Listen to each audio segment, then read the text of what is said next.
Hello, anybody that knows I'm here.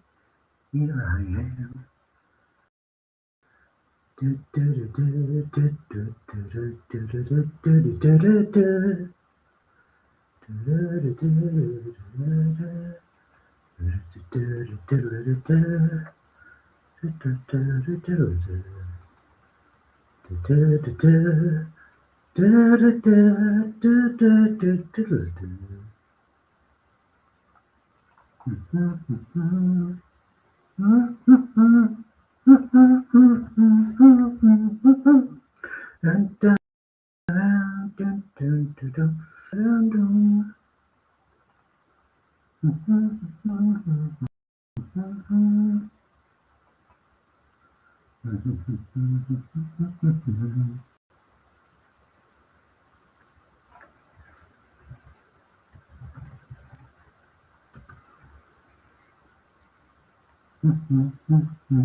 Well, hello.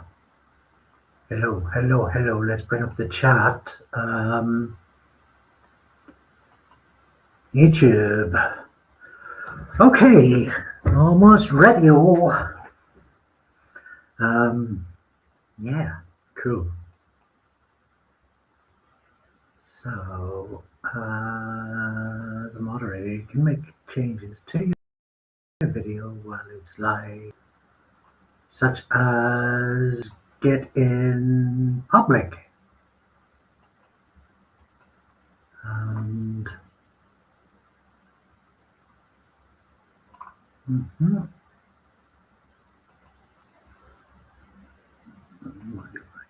there goes detail. Okay, right. Whew. So we are just waiting for Katie Marshall to show up, my co-host for this evening.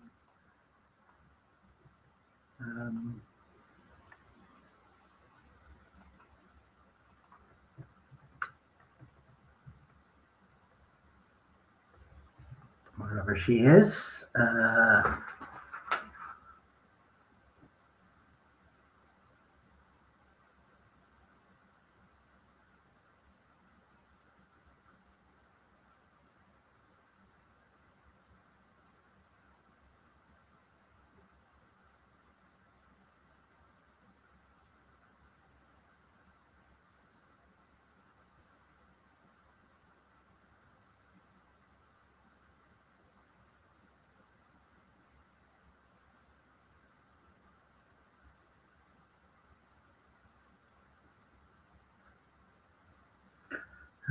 In our Discord DMs. So, I can't read any messages on Facebook.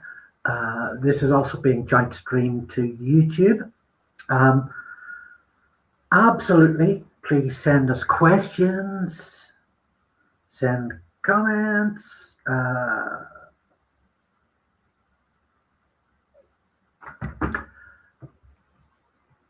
Tonight I'm going to be talking about the career of Trebitsch Lincoln, one man for whom you can tell the whole story of the first half of the 20th century, and centrally, globally. And yeah, so it's a big one. Let's see if I can do some share screen. I might have to open a window to do that.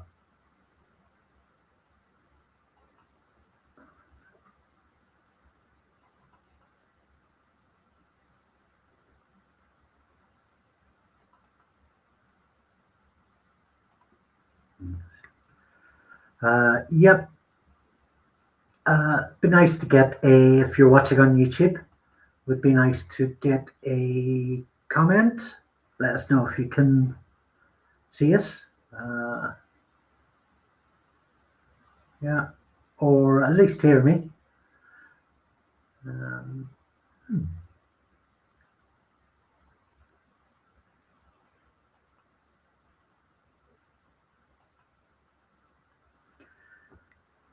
Right. Yes. So Katie Marshall, hosting on YouTube and Twitch, is going to join us in a bit. She's been really excited about this all day, but has been missing in action for the last 30 minutes. I kind of hope she's okay. So I'm going to wait for a bit to see if she shows up before starting. Been really excited about this. So by a little way of introduction, I've got loads of papers everywhere. Aha. So for about 3 years, I was the scholar of this absolute chameleon in political, social, economic circles. I'm just going to read the pitch from the start of this, which you might have seen. Forrest Gump meets James Bond. Hi, Chatty. Thanks for showing up. So Forrest Gump meets James Bond, which is just a very sort of publisher-friendly pitch, and in no way sort of is inclusive of all the things going on in this journey, which is going to take a full 2 to 3 hours to cover. And you can only stay for as much as you can stay for. Really grateful of it. So this is a globe-trotting tour of the first half of the 20th century through the life of Trebitsch Lincoln, a Hungarian-born Jew who served as a Canadian cleric, a British social reformer and Liberal MP, American-German international spy and revolutionary, and a Chinese Buddhist bodhisattva and cult leader. The story of Trebitsch Lincoln is a story of one man who charmed archbishops, statesmen, bloody dictators, was charismatic, intelligent, multilingual, and totally mentally unstable. And I think his mental state reflects the social and political upheaval of the times. It's a journey that sees himself ingratiate and irritate key figures in Britain, Russia, Germany, and China. In a sense, the most interesting con man of all time. I think that's the blurb on the back of this book. No, it's not. So David Wasserstein's The Secret Lives of Trebitsch Lincoln is easily the best source on this man. Been through the wars a bit, my version. And it's really recommended reading. If you enjoy tonight's stream, not just a wonderful text, academically speaking, just thoroughly entertaining, intriguing, really well backed up with records from the Home Office, the Foreign Office in Britain and globally. So I'm just going to give Katie a call and see if we can get her in very, very soon.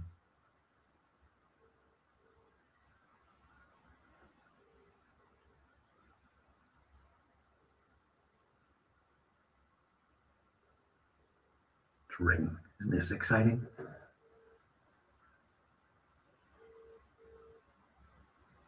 How's everybody doing tonight?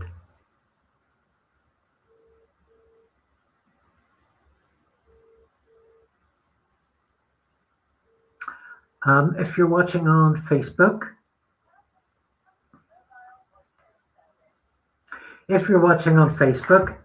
come on over to youtube.com /@AndrewLuke. You should be able to see this video on Facebook, but I won't be able to read your comments while I'm streaming.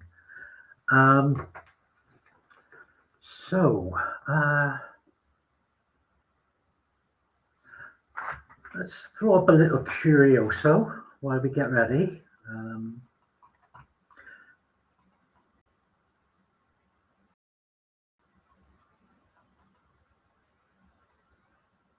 So I've become one of the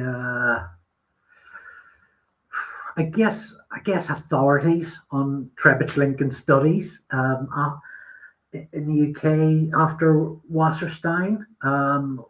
While his book is just a phenomenal resource, and there's a lot that's left out, and some of it for good reason. It was published, I think this was published in the 80s. 89, yeah. Published by Penguin. So, yeah, I'm gonna...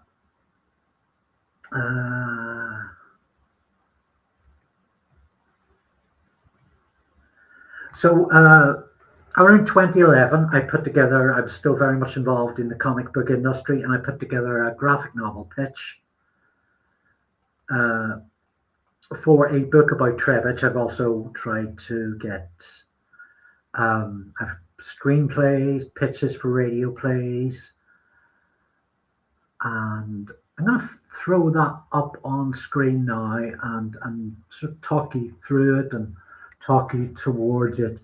Or even maybe a young Trebitsch image. Actually, yeah.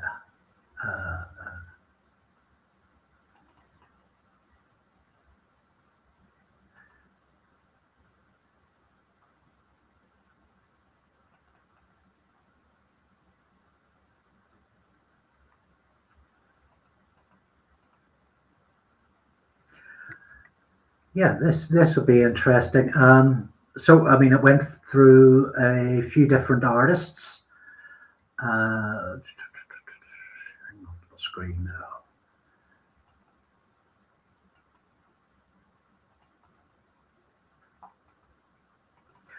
now. One of which was Rory Coleman. I'll show you in a moment. This is by Darrell Shaw, who also tried out for the book, and some rough character sketches of Trebitsch. So a bit of background on the guy.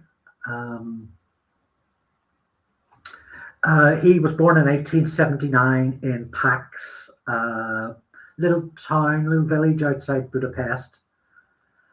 And his father was a very well-off barge owner.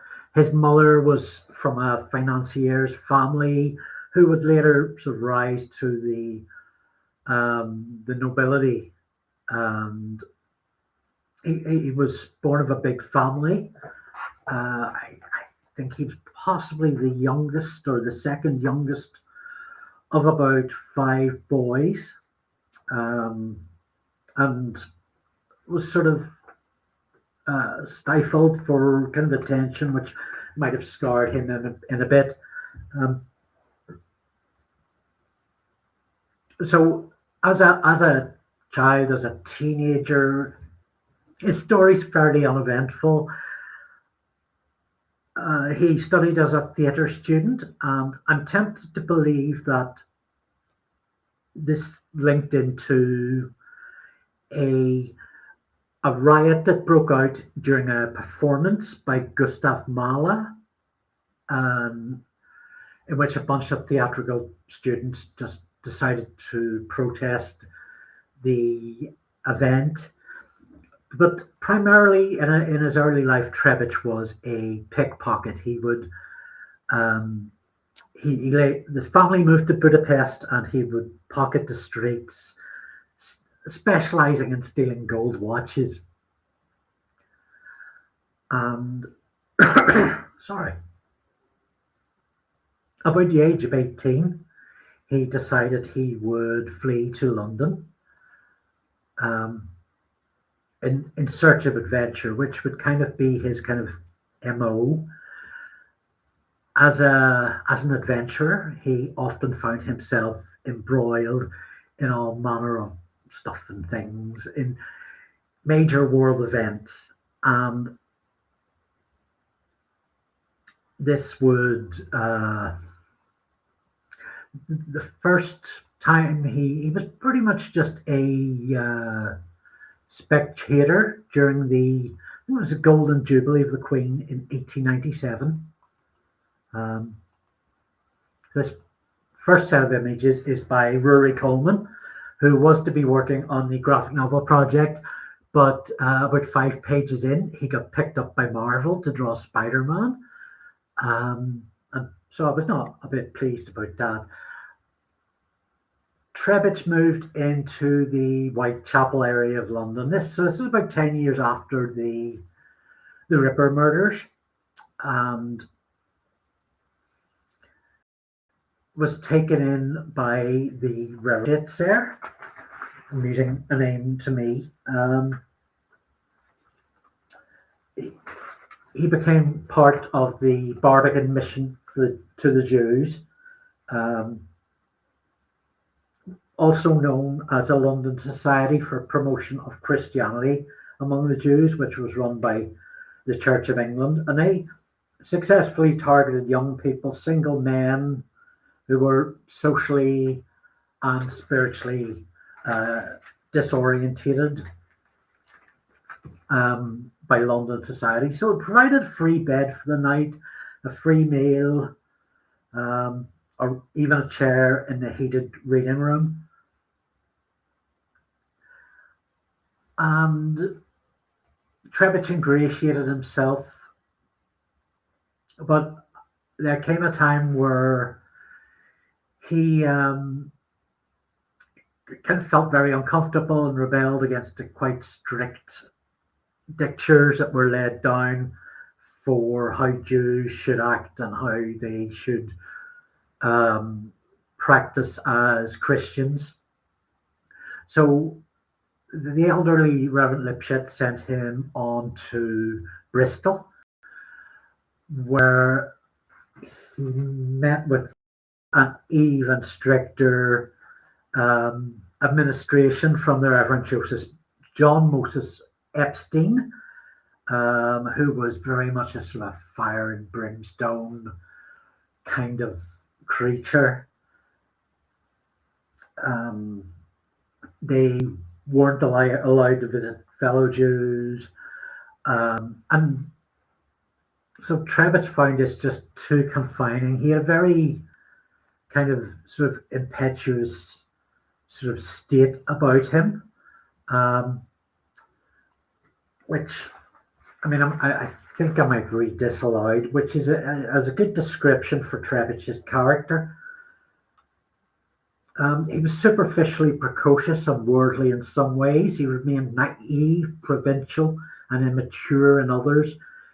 Indeed, emotionally, he probably never matured. All his life, he was prone to childish outbursts of rage, unable to concentrate on any one thing for very long. He was given to flagrant exhibitionism, always trying to outshine his fellows, whatever the company. He would harp on rival grievances, standing on his pride with an infant's petulance. He was capable of bursts of sentimentality, but not love, a show-off in society. He had no real friends, and yet he possessed an unusual capacity to charm those with whom he came into contact with. More than that, he often left an indelible and overwhelming initial impression on people he met. He could talk entertainingly and with apparent profundity on a variety of topics. His knowledge of languages, his valuable conversation, and his nervous excitability suggested a sense of temperament and high, if ill-disciplined, intelligence. So Trebitsch got very bored with the state of things in Bristol, with how the London Society for Promotion of Christianity among the Jews was behaving. So he moved back to their Whitechapel branch, which, although just as strict, was more moderately run by the Reverend Lipschitz, who Trebitsch befriended and got into his good graces with.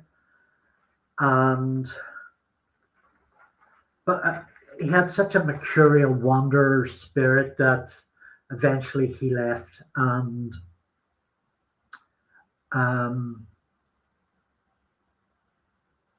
weirdly, of course, Lipschitz's golden chain disappeared from his office, along with the passport of another visitor to the mission. So he would then show up next in Montreal. Let's see if I can bring that slide up now.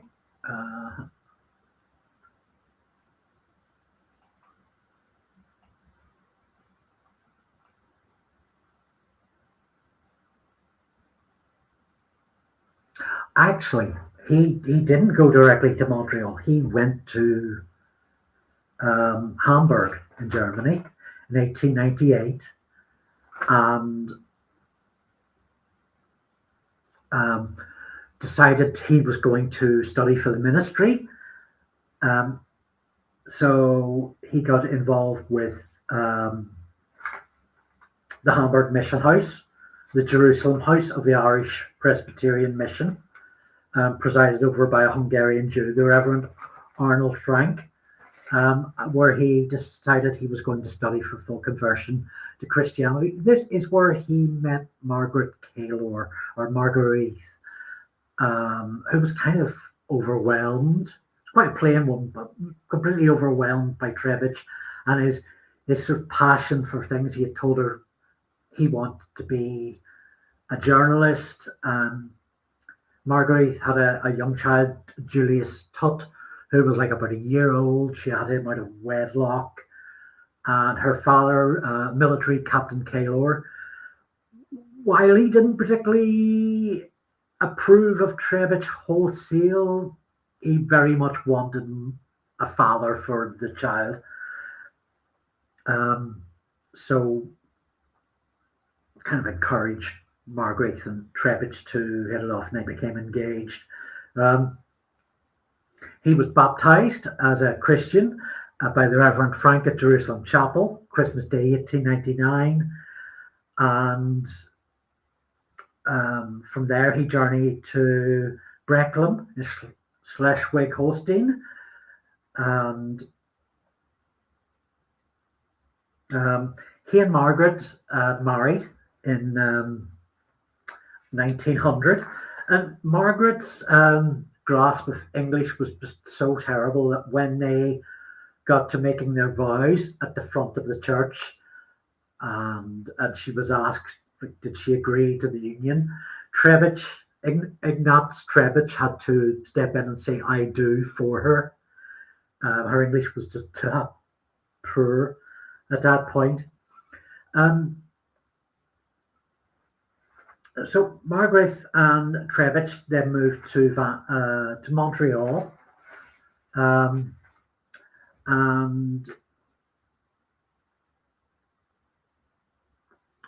Trebitsch found the Reverend McCarter, who was in charge of the Presbyterian mission to the Jews in Montreal, and Trebitsch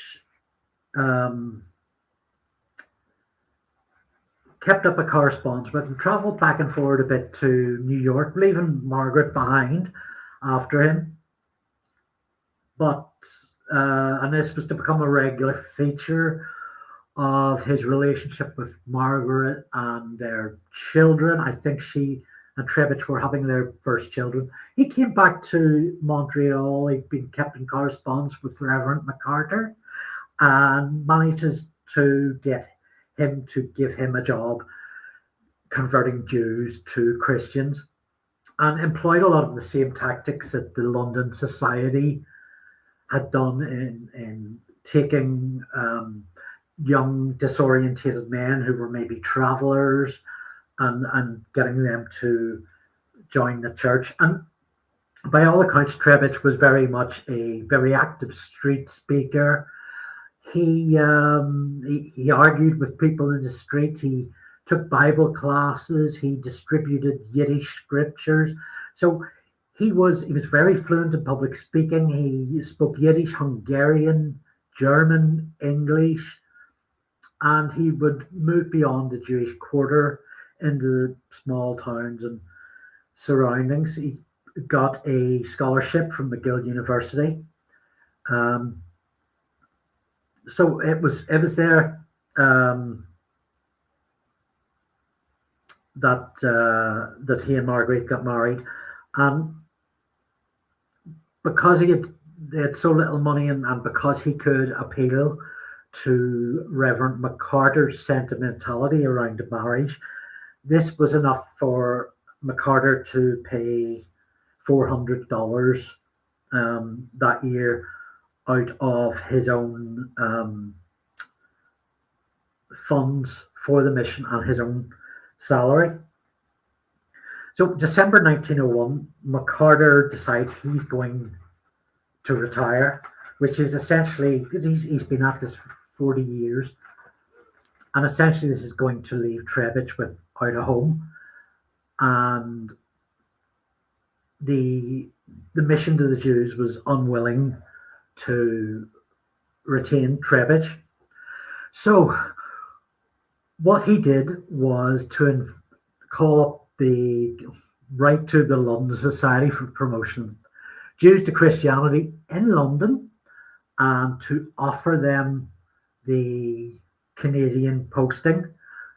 They had some contacts there at that point. There was also a mosque directly across the road from the Montreal offices, so he was able to use this as a kind of a bargaining tool to the London Society. He's also playing both sides against the middle, because he's still pitching to the Presbyterian board to come in and intervene within the mission. So each camp sends their own representatives in to sort of bargain for this and to barter for this, and it's kind of a hard fought competition, like a going out to tender, and eventually he gets. So you've got London Society on one hand, the Presbyterian board who already run the mission on the other. And eventually, various delegations come out. The Archbishop of Montreal comes out.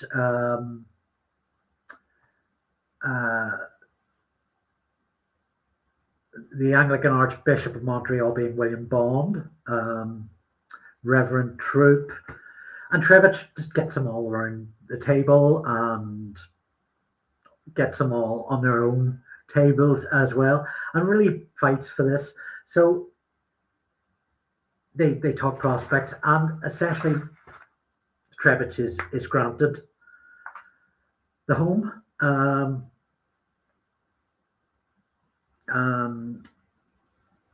Then Trebitsch loses interest, and this is kind of a bit of the start of a pattern of his life, that he will sort of move various institutions and bodies around to his way of thinking and his way of wanting things.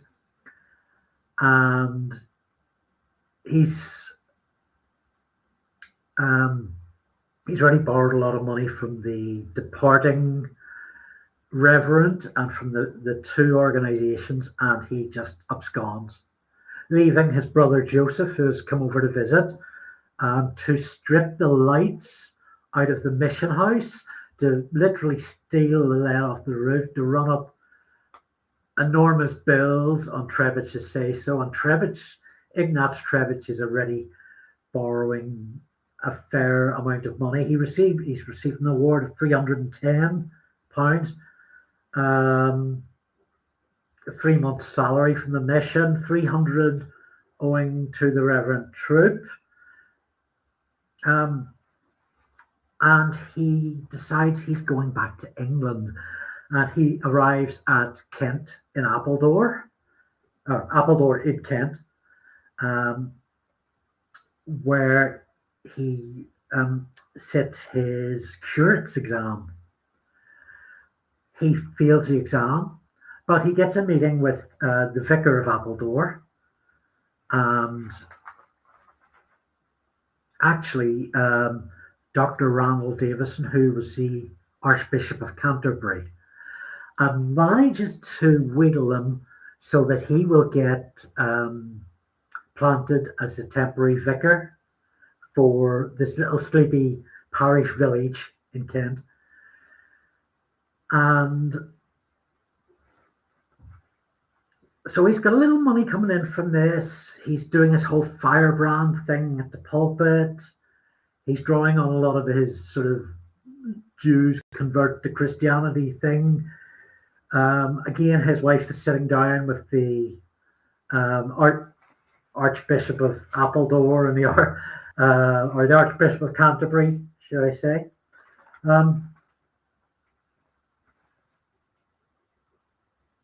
His family moved with him to Hampton-on-Thames. Margaret's got some money coming in. Her father dies, but essentially he gets bored with this, and he goes to London and he starts this really unusual practice of walking up and down trains looking for marks, looking for influential people, MPs, people with money. And he happens upon Benjamin Seebohm Rowntree. So just for those of you who don't know, Rowntree of the Rowntree, famous Rowntree confectionery family, still known today. But Seebohm Rowntree was quite an influential, powerful figure in government, political, socio-economic discourse at that time, and a good man. In 1900, he conducted the poverty study, which established a poverty line. It had a great effect on, it's still studied in modern sociological textbooks. It had a great effect on government policy to where you'll get the People's Budget by Lloyd George in 1909, which paved the way for putting in the British social benefit system, which Anthony Bevan would build upon post World War II. So Trebitsch managed to convince Rowntree that he should act as his private secretary, and Rowntree was then involved in a land study across Europe, looking at taxation and its effects on the wealth, and it was kind of like a sequel to his poverty study. So Trebitsch convinced Rowntree that he would become one of his lead researchers. And from there, Trebitsch journeyed all across Europe,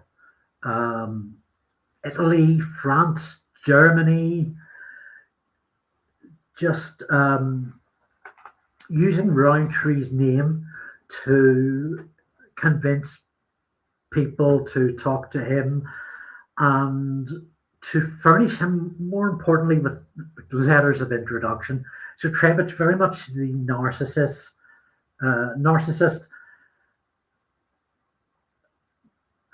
was endlessly hardworking to ask various Foreign Office people for letters of introduction from Berlin, Munich, Dresden, Stuttgart.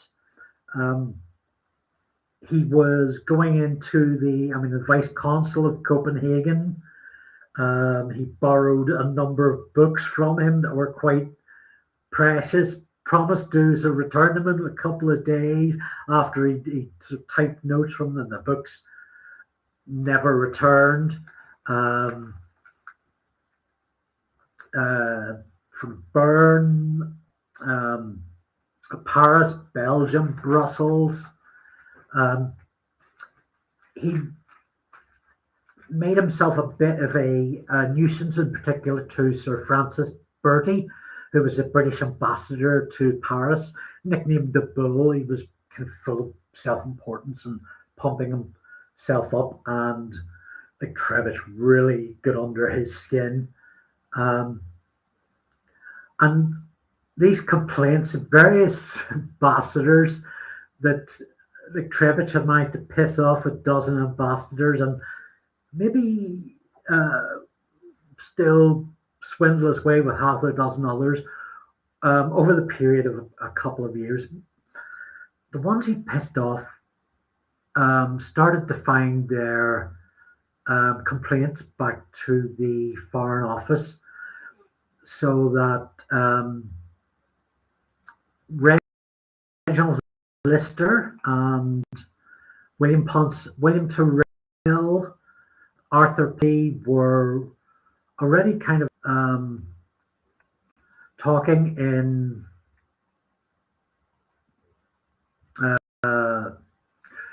talking and complaining about Trebitsch's behavior. Let's see if I can throw up another of these images.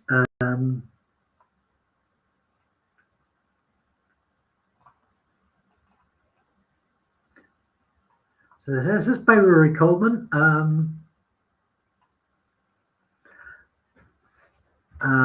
This is just covering a lot of his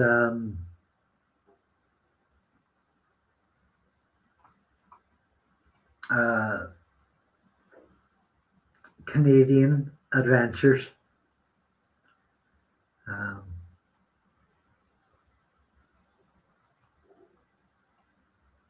Absolutely marvelous artist.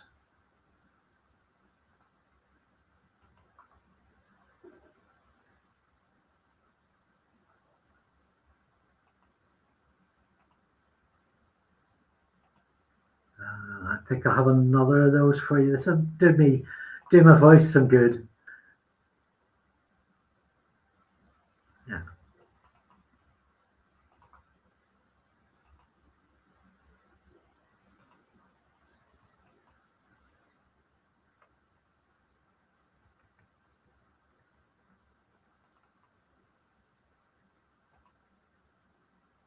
Oh.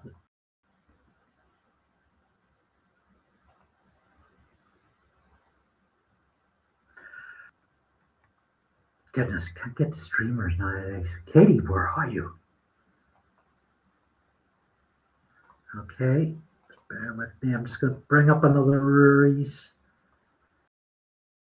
images, and there we go.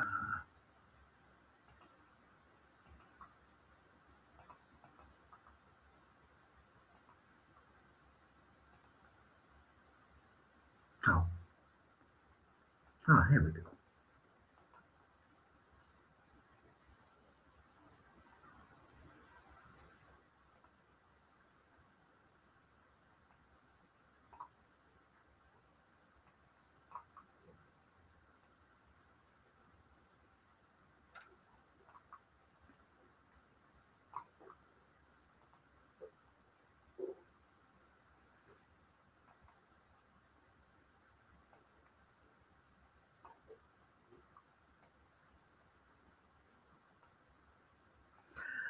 Yeah, his time in Montreal was quite sort of demonstrated his mercurial kind of ability to win people over.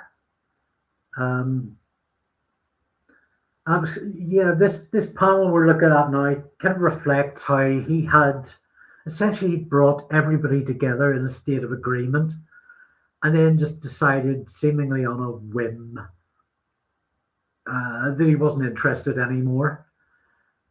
He had everything handed to him on a platter, and I very much doubt that he and his wife had spent the entire night praying about it.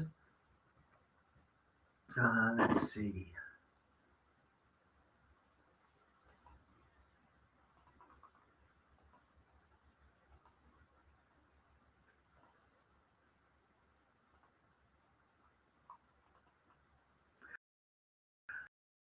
And just bringing up the last of. Stop sharing that. And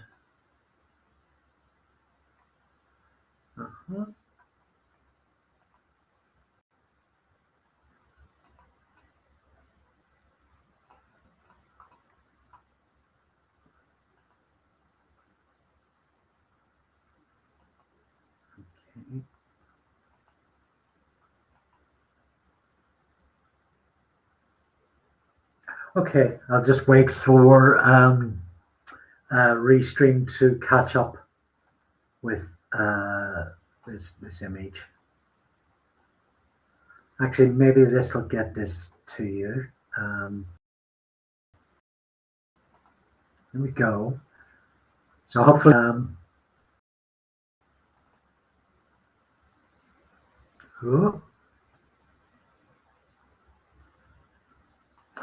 yeah. So as is Trebitsch back, charming the Archbishop of Canterbury.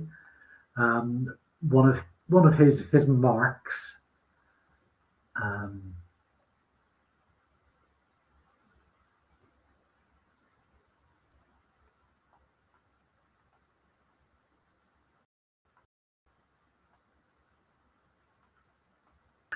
So yes, from there, Trebitsch was, yeah, in Rowntree's employ and all over Europe, making a nuisance of himself.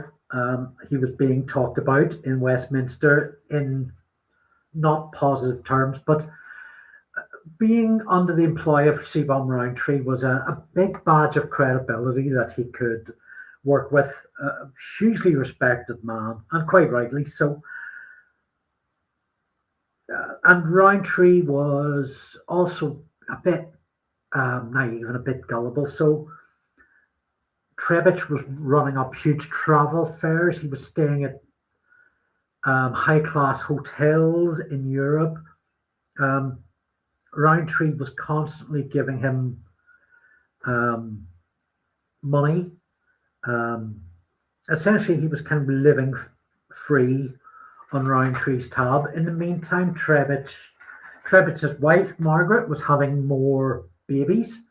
And this was, again, something to Trebitsch could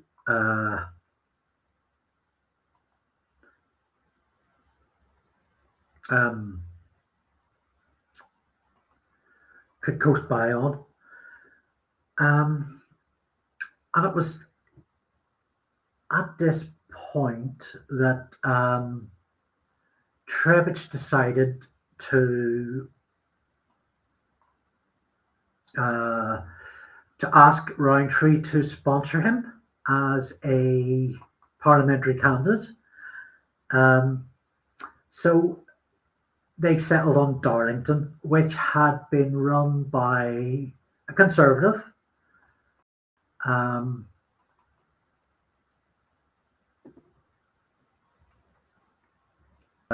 Pike Pace, who had held the borough for a number of years.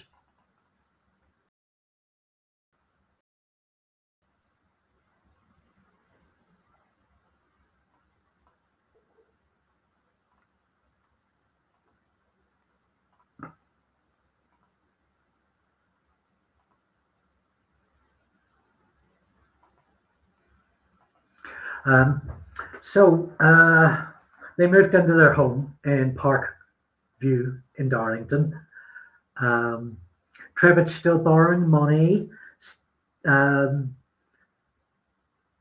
still annoying various consuls around the world. In Belgrade, he had proposed the opening of an Anglo-Serbian bank. And was bothering the Minister in the Foreign Office. The British consul, Esme Hard in Budapest, who would later grow quite tired of Trebitsch, did nonetheless provide introductions from and endorsed his standing as an MP in Darlington. He was getting letters of support through from Winston Churchill, who said, I've got a quote here from Churchill on Trebitsch Lincoln, 1909, wishes you success in the fine fight you're making for free trade, land reform, and popular government. He also got a letter from David Lloyd George. I don't have a quote handy, but this was no doubt framed. He kind of used his social investigator status to produce statistics on trade and protectionism. Throughout that, he had experience as a missionary, experience as a school teacher. Again, this goes back to the Montreal stuff, and that he was a general industrialist in free trade in the UK. Again, Rowntree's links. And he went around giving sort of peacock-like strutting speeches. The general public were met with claims that the Conservative Unionist candidate Pike Peace was so soft on Germans that they would allow the Germans to be eating cats and dogs. So very much that sort of mad, one of those mad kind of Trump lines for what he was proposing. The general public were kind of wise to him. They would show up to his rallies. They would shout "Cocoa" in reference to Seebohm Rowntree, shout "Cocoa" at him. They would throw fish at him and overturn cards. There was also anti-Semitic slurs. It should be borne in mind that when Trebitsch's candidacy was announced, September-October 1909, he wasn't actually naturalized as a British citizen. That only came a month later. But nevertheless, he was elected, and the Rowntree link must have played quite a huge part in that. I'm just going to see if sharing my screen will help. Yeah. Let's see.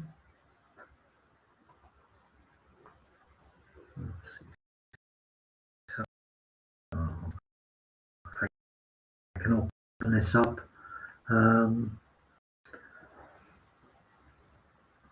In 1909, the prospective Liberal candidate. Oh.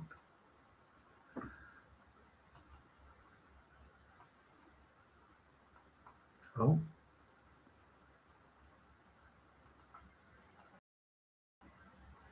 A vote for Lincoln is a vote for the people. And various other pieces in the Northern Echo, which was Darlington's paper and still is Darlington's paper. And you can go to the Northern Echo website and find a few articles on their infamous MP. So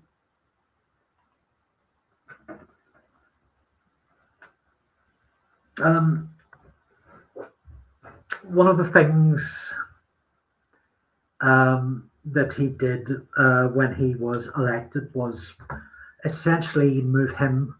His family had expanded home, but at this time an MP wasn't getting paid very much, wasn't a proper wage. Steps were in place to introduce that, but it hadn't taken effect. So he was constantly borrowing more money from Rowntree, borrowing more money from other MPs. And he moved himself into the National Liberal Club. Now, I don't know if you managed to get into any of these other live streams I've done with Katie over the last few weeks. We covered Jabez Balfour, who was a hardened fraudster in the 1880s who's built one of his building companies, was responsible for the National Liberal Club in Whitehall, which is still there today, a massively opulent building. And around this time in 1909, 1910, it was also home to Horatio Bottomley, who was another Liberal MP fraudster, as well as Monty Gregory, who was Lloyd George's spin doctor, who brought about the cash for honours system. So it was a great place to meet influential figures, which is what Trebitsch essentially did, and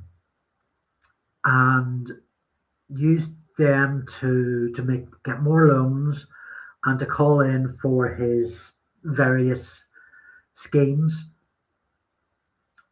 So one of these was Lincoln and Co., which was his investment in Austrian and Romanian oil fields. There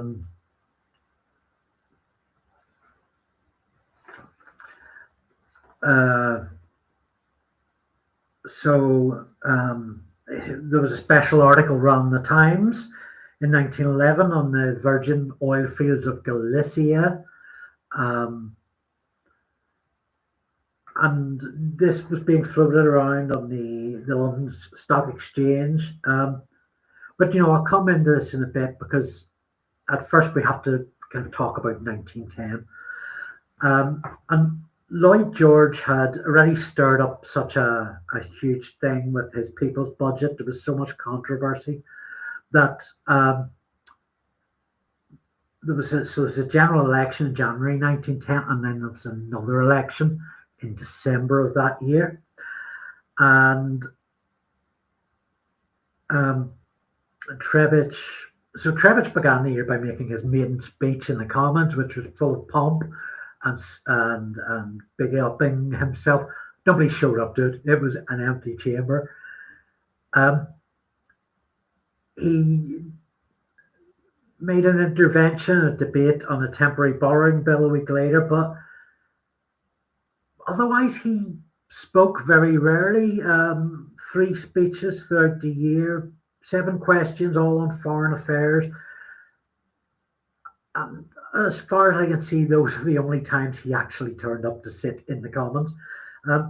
When the December election came around, he stood up again against the same conservative, Pike Peace. And a week before the election, Trebitsch decided, actually, no longer Ignaz Trebitsch, Timothy Trebitsch Lincoln. He had changed his name to Timothy, which is a very unusual name for him, a very unsuiting name for him. A week before the election, he decided he didn't want to stand anymore, which left the Liberal Party kind of holding the bag. And the person who was brought in to replace Trebitsch on the ballot, I think fairly blamed Trebitsch for the Liberals losing the election at Darlington that year. Pike Peace was returned. I think he'd already held it for 10 years before.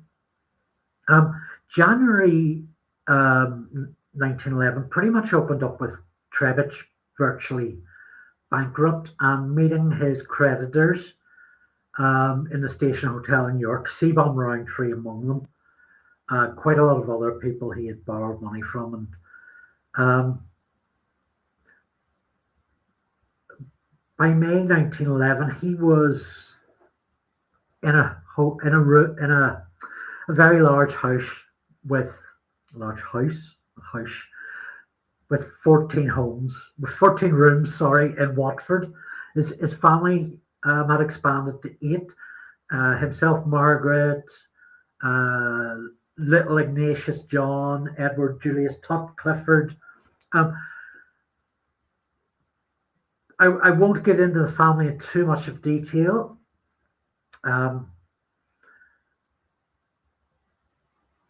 But to say he was sort of abandoning them already, he was interested in his Galician and Austria, Galicia, Romanian oil fields. He'd gotten people to invest tens of thousands for the amalgamated oil pipelines of Galicia, the Oil and Drilling Trust of Romania. He'd gotten princes involved on the board, bankers, financier John Goldstein and Charles Weingart. But essentially, like many other things, this all kind of came to nothing. The various oil companies were kind of sinking and subsiding, and things were all drying up. The whole kind of thing was falling apart. And they had really big people lined up. For example, the solicitor for Lincoln and Co. was Gilbert Samuel, who was the brother of Herbert Samuel and Stuart Samuel, who were quite big in Westminster at that time. And then he even moved the family out to 5 Strada Cosma in Bucharest, which was quite near the Royal Palace. So even if he was declared bankrupt, like he was still living a high life. He was still getting an awful lot of money coming in. John Goldstein was sending him £500 to £600 every week.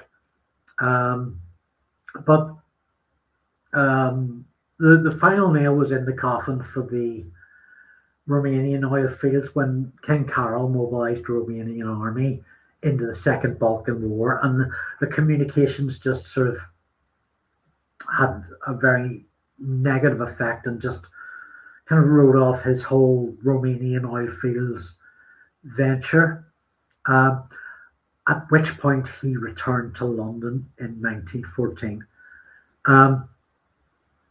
So I'm going to take a little break. I'm going to see if I can stream something for you. For those who are hanging about on the stream for a few minutes.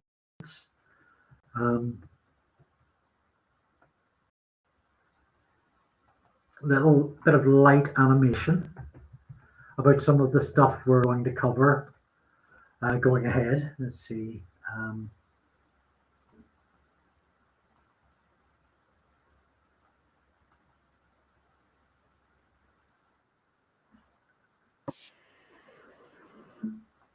Okay, let's see.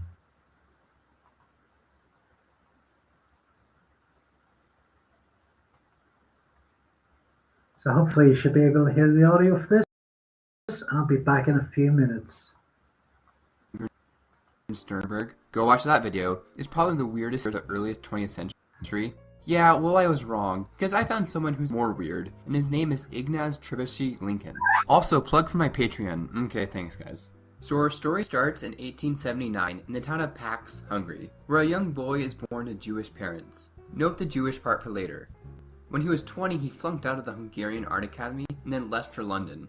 In London, Ignaz met up with some Christian missionaries who converted him from Judaism. He became fairly zealous in his faith and then went to Montreal to do some missionary work on behalf of the Anglican Church. He got mad at his superiors though and quit because he didn't believe he was getting paid enough, so he returned to London. He was able to become a British citizen, and after getting friendly with a prominent figure in the Liberal Party, Seebohm Rowntree, that name looks made up to me for some reason, Ignaz ran for the parliamentary seat of Darlington in 1909 and won in a huge upset. He was only able to serve for a year, however, as MPs at the time were not paid, and he was broke. After that, he went around Europe and basically was a con man for a while. So, this is where our story kinda gets weird. He ended up somehow becoming a spy for the Germans during World War I. He was sent to Britain to do spy stuff, and I guess somehow he got caught, and then subsequently fled to America. He ended up writing an article about his experience for the New York Times. So after finding out about this, he got captured by the British government and served 3 years in prison and was released in 1919.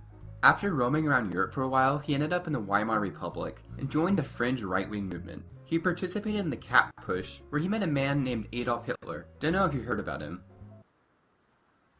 Okay, not strictly true that he did meet Adolf Hitler, but I would get to that because, as I said, essentially, Trebitsch is about to come into contact with every major world event within his lifestyle. He's kind of like an evil Forrest Gump, or if you think Scott Bakula and Quantum Leap, he's kind of the evil leaper. So after his oil field businesses have failed, he returns to London and applies for more loans from his financier Goldstein. Private Secretary William Robson, Seebohm Rowntree, who at this point he already owns thousands, which in today's version probably is translating into millions. And he keeps thinking he's going to dispose of his assets from the oil fields, but essentially they're really coming to nothing. But he still has his entry point into the National Liberal Club in Whitehall, and he's still trying to make use of contacts there and borrowing money from more and more people. And he's also stealing money from them there. So he's in the cloakrooms, he's pilfering people's wallets, he's taking the note paper and using that for letters of introduction. I recounted to Katie last time I got to visit the National Liberal Club, and I took some note paper away. It's fairly accessible still. He even forged a letter or two from Seebohm Rowntree, sent it to a few of his friends, requesting that money be sent to himself, Trebitsch.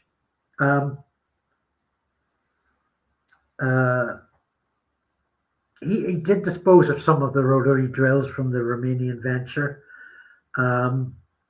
which was illegal because he didn't have the rights over those things.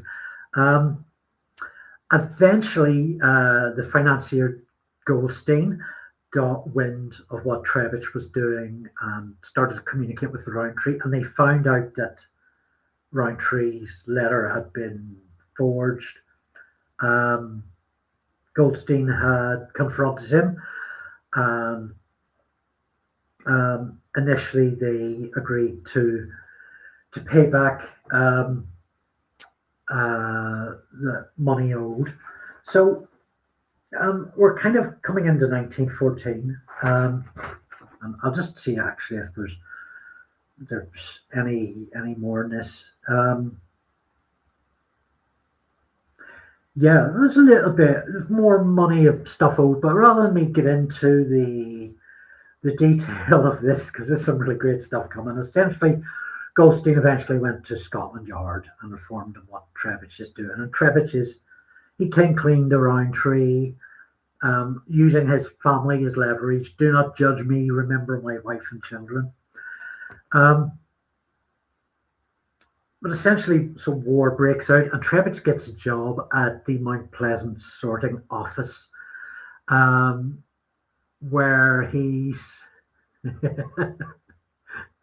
yeah, I wonder, can I put that on screen? Yeah, thank you. He was getting letters through for the governments in Romania and Budapest, and he was trying to censor them. He was writing all over them. He was scrawling. He got found out and he got fired from his job. His next move was to decide that he would apply to MI5 or MO5G to help with the war effort. So he called at the War Office and asked to be introduced to an intelligence officer, and he got in an interview with Captain Kenny of MO5G. So I'm just going to read from Captain Kenny's report because it's quite good. He hoped to find them, the War Office, snippets of information about British fleet movements. By this means, he would lure the entire German fleet out into positions in the North Sea, positions he would communicate to the British. As a result, the Royal Navy would lie in wait, ambush, and destroy them. The consequent complete British mastery of the seas would bring about a swift British victory. He would make the most important contribution by satisfying denouement. So Kenny was obviously amused by this and told Lincoln, perhaps the War Office might allow you to go to Rotterdam to find out how much cocoa was imported from Holland to Germany.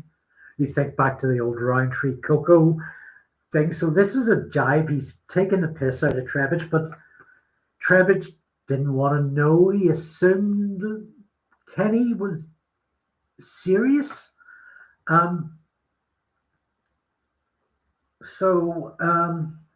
What happened next is kind of interesting. Trebitsch arrived in Rotterdam on a British passport and met with the German consul general, a fellow called Karl Neist, who would go on to have his own importance in the German far right during the horrible things that lay ahead. But he pitched to Neist that he would spy on the British for them. And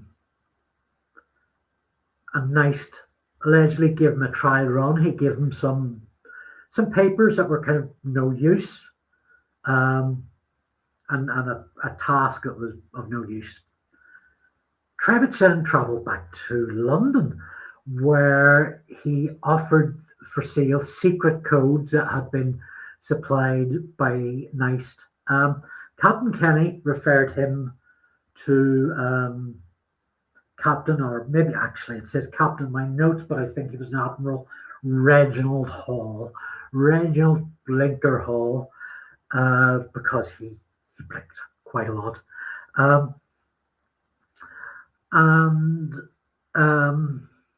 Reginald Hall kept him waiting quite a bit.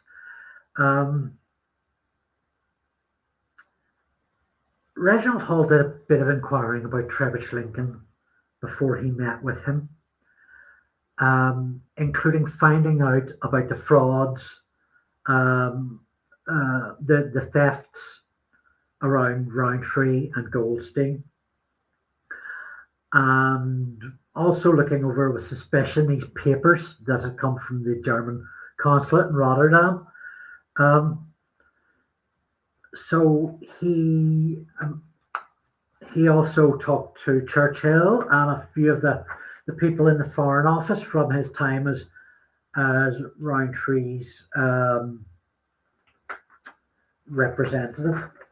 So let's see if I can just get us a more formidable source. I have a few things, I have a lot of notes here, so if you just bear with me.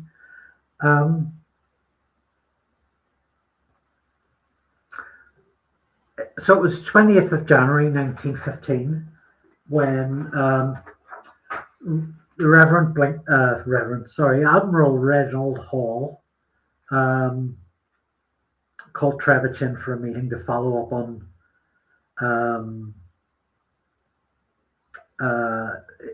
Trebitsch's meeting with Captain Kenny.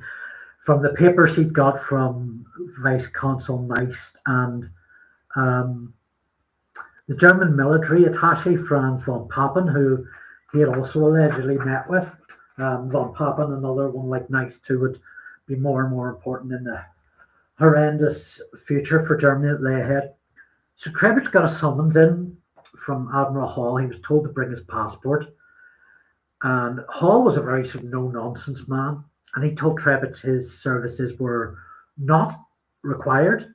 He would not be paid for his trip to get these papers from the German consulate in Rotterdam, and that he was aware of the Goldstein Rowntree fraud. And now, he also told Trebitsch that he was not to leave the country and that he would be watched. The very same day as the meeting, Hall sent instructions to all the ports that criminal charges were pending on Trebitsch and that he should be blocked from leaving the country. Trebitsch began to panic, and 2 days later, he said goodbye to his wife. He left at 5 o'clock in the morning from the place where they were staying and made his way to America. It would be another 3 weeks before Hall would telegraph Rotterdam, and where he was expecting them to find Trebitsch come in on a steamship and let them know to alert him. He was already in New York, where he was seducing a woman called Anna Junt. Extramarital affairs were a big part of Trebitsch's life. He arrived in lodgings in Manhattan, where his brother Harry was staying. He was trying to get hold of the German embassy then to follow up, and essentially he tried to play his double bluff with Britain. They hadn't went for it, so he pitched to the German embassy that he had bluffed Britain. The German attaché von Papen, who was there in the States, had nothing more to do with him. So a couple of months passed, and essentially May 23rd, 1915, the New York World magazine ran the first of 2 pieces, Revelations of an International Spy, where Trebitsch confessed to, or made up the story where he was a double agent for Britain and Germany, and how he was just furious with Britain for how they had betrayed him. So a little quote from that article: "I knew what I was doing. I knew what I was going to do was technically high treason. But my blood was boiling in me at all the calculated barbarities inflicted by a haughty,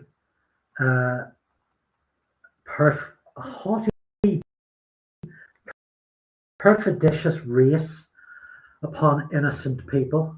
Was very cross with Admiral Hall, who had really gotten under his skin at this point. I'm just going to put on screen now the article from a scan from the article in the New York World, and this was the first of 2 articles.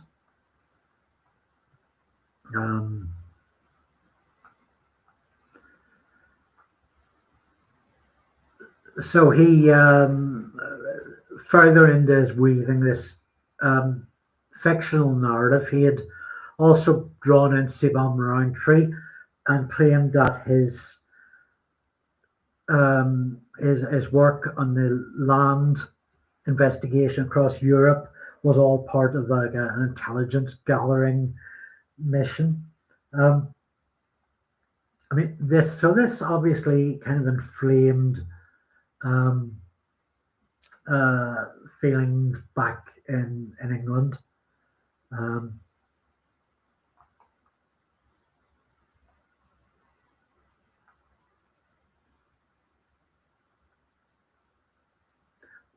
It's a cartoon on the screen from his time as a member of Parliament. It was called the Lincoln Handicap. where he was kind of mocked in terms of his accent. Um,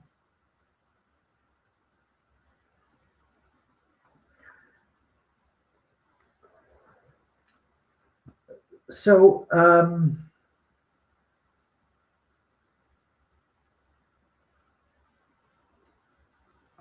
extradition.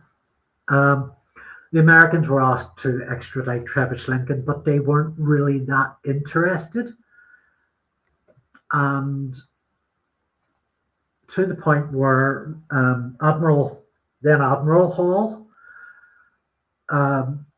hired Pinkerton's detective agents to go to work with the British consul in Manhattan to bring him in. And about May, June, July, August. So a little under 4 months later, Trebitsch was arrested. And in court, he admitted to being a German spy, which I don't think is true. It's very flimsy. Because Trebitsch's story is so fantastic, there's a lot of conspiracy theories surround it. And some, they may well all be true because there's certainly enough grounds for reading things into his odd mercurial nature. But I'm just going to stick with what I know to be the truth. But in any case, he was remanded without bail pending British extradition documents, and he was detained in Raymond Street Jail in Brooklyn. His lawyers were throwing all kinds of time-stalling irregularities into it. He'd also managed to secure a book deal for a book called Revelations of an International Spy, which would be published early the following year. And we'll get to that. Essentially by September, Trebitsch's extradition from America had been ordered, and Chief Inspector Ward of Scotland Yard sent 2 officers to New York to take care of him.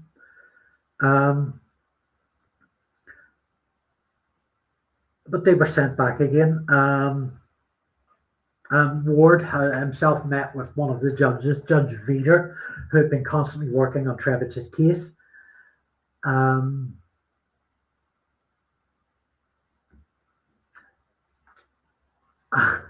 Ward had to go home empty-handed because Veeder was also delaying the extradition. And when Ward got home, he found a telegram from Trebitsch himself, which read, "Scotland Yard detectives, after months fruitless waiting, returned today without me. Cannot British government find uses for public funds than vindictive persecution of me?" The telegram was actually addressed to Sir Edward Grey, but officials didn't forward it to the Foreign Secretary, rather the Home Office, where a note was scribbled with it that hopefully Trebitsch Lincoln's concerns would be addressed inside an English jail. So around late November, while still in prison in Manhattan, Trebitsch managed to contact the FBI, and they sent out an agent Benham. And Trebitsch's pitch was that he was genuinely an international spy who had German codes, and that he was willing to help the FBI crack those codes. And he was successful enough to get approval from Captain Gaunt, the naval attaché in Washington to come out on pretty much an ongoing day release, accompanied by Agent Benham every day, where he had his own little office to work in at the Brooklyn Federal Building, always accompanied by a federal marshal. He was also free to have a number of other affairs, Anna Fleisch as well as Anna Junt. He would get some money from the FBI on an ongoing basis, and he became quite friendly with the federal agents who accompanied him. At one point, Judge Veeder was restauranting at the Clarendon Hotel and was astonished to see Trebitsch and Agent Benham and a whole party of women all having a gay time at the next table over. Trebitsch was constantly sort of stringing out this code cracking ability. So just to give you a little insight into his reports, 16th of December to Benham, had discovered key to code half a day. 18th of December, mastered, mechanical work remains. 20th of December, excellent progress, will finish today. 21st of December, needs service of expert accountant to assist for an hour or two. 15th of January, within an ace of the final solution. So when was that last night? 15th of January.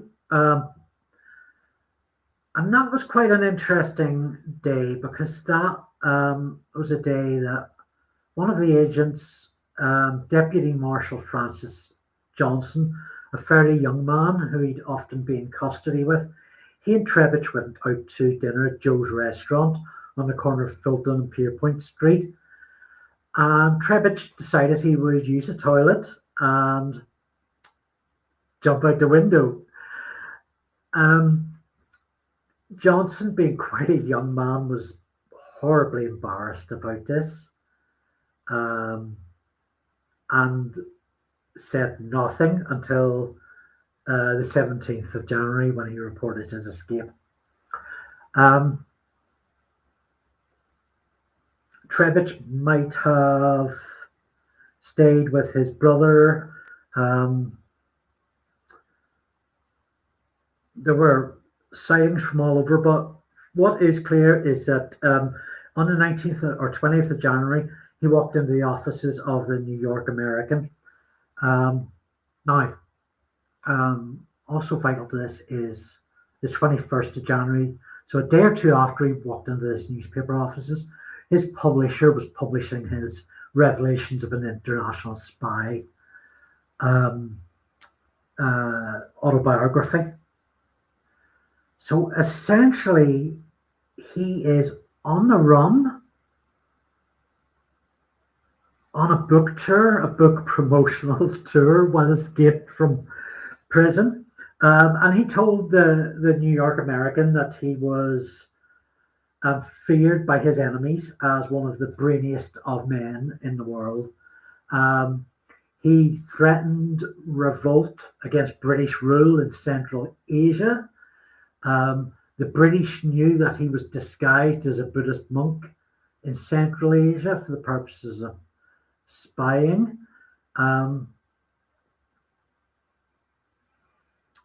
And essentially, so he was promoting his book, which came out there.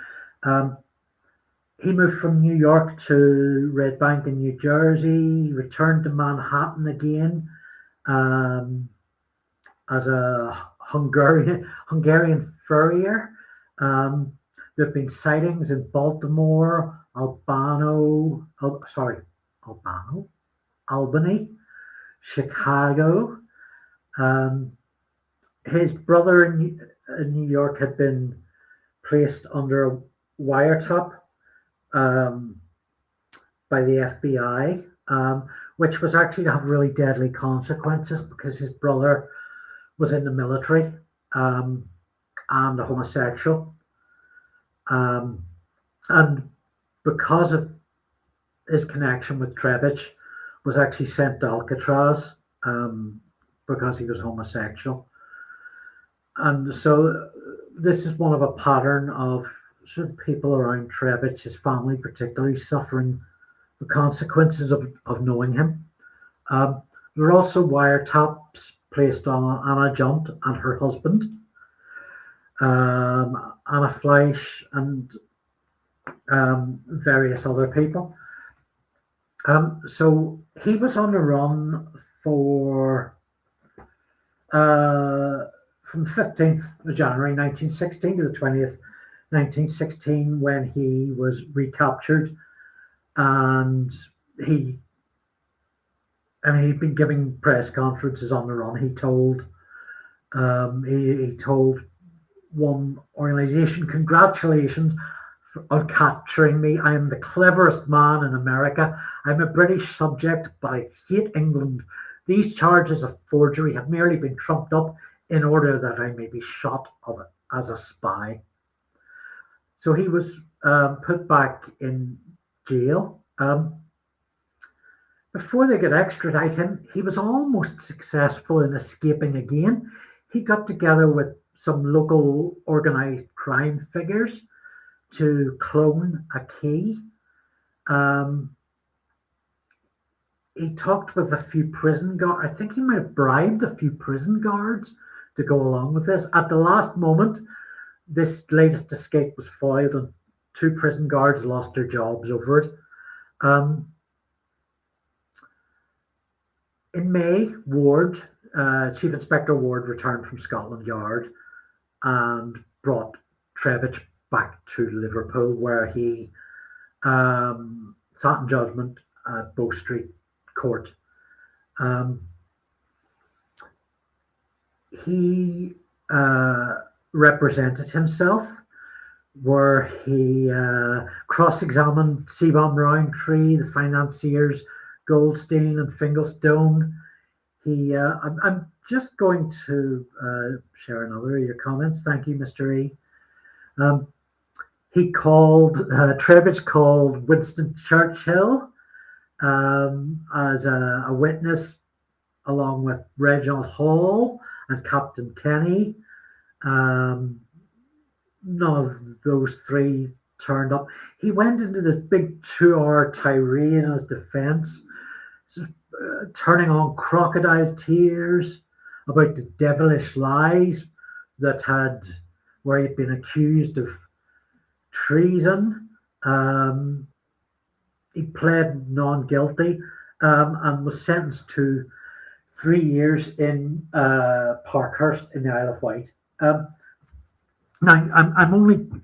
there wasn't an awful, well, we can cover the 3 years in prison fairly quickly, but there's only one rumor in the Trebitsch story that I'm going to give any credence to, and that's because I quite like it. He had a brief stay, I think it was in Pentonville, where at the time,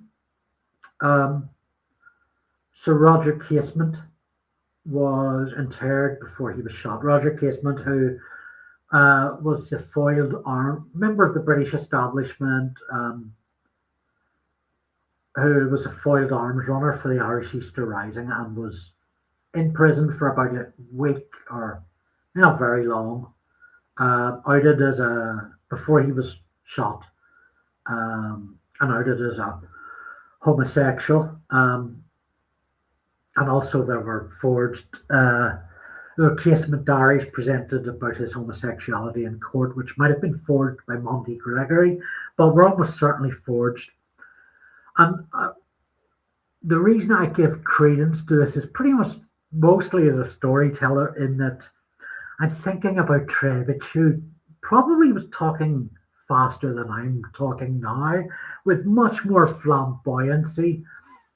And the picture of Trebitsch in a cell next to Casement, boring Casement's head off. He seems to be a figure Casement would have had very little time for, but at the very least, with Casement condemned as he was, it would have served as some level of entertainment, and Trebitsch's sort of hatred of the British state might have come as some consolation to Casement, who felt likewise, even if Trebitsch was likely moaning his own fate and his own sort of, well, I'm going to be hanged too, probably, type of rhetoric. While Trebitsch was in prison for those 3 years, he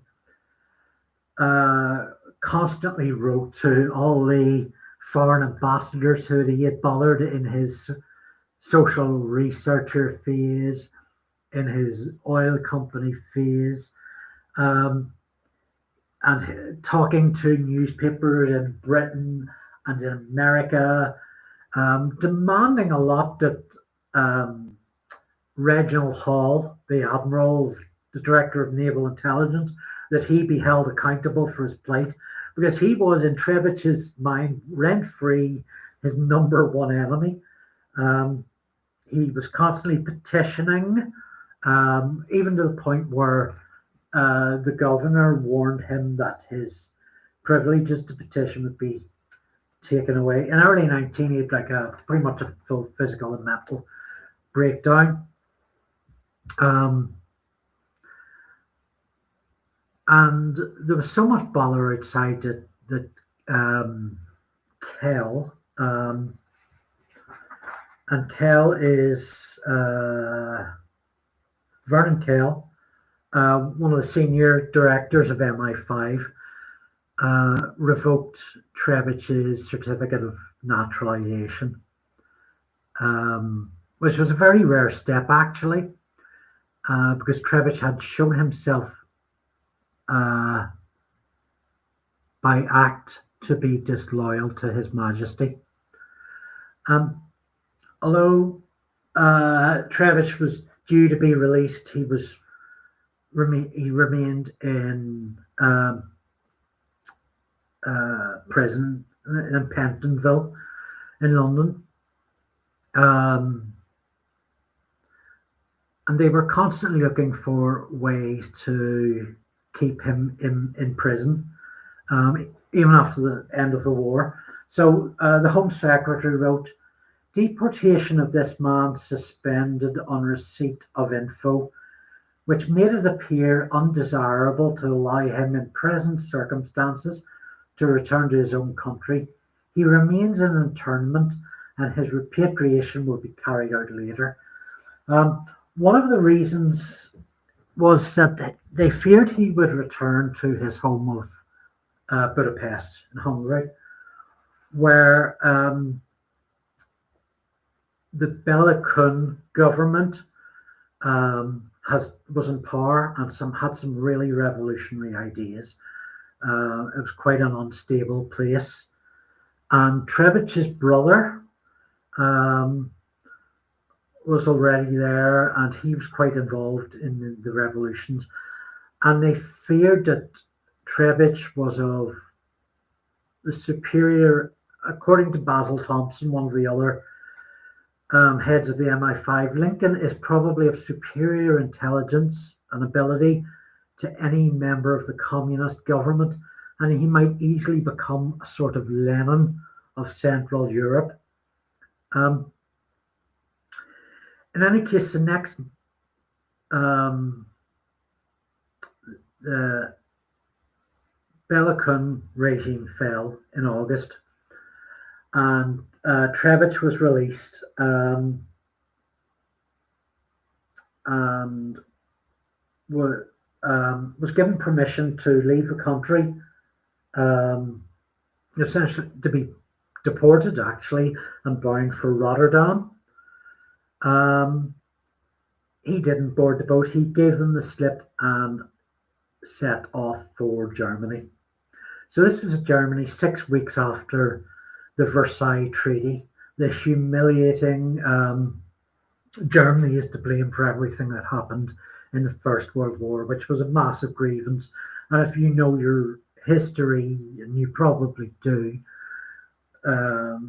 this informed the German far right under Hitler that Germany had been done dirty and It just burdened Germany with so many economic hardships throughout the coming years.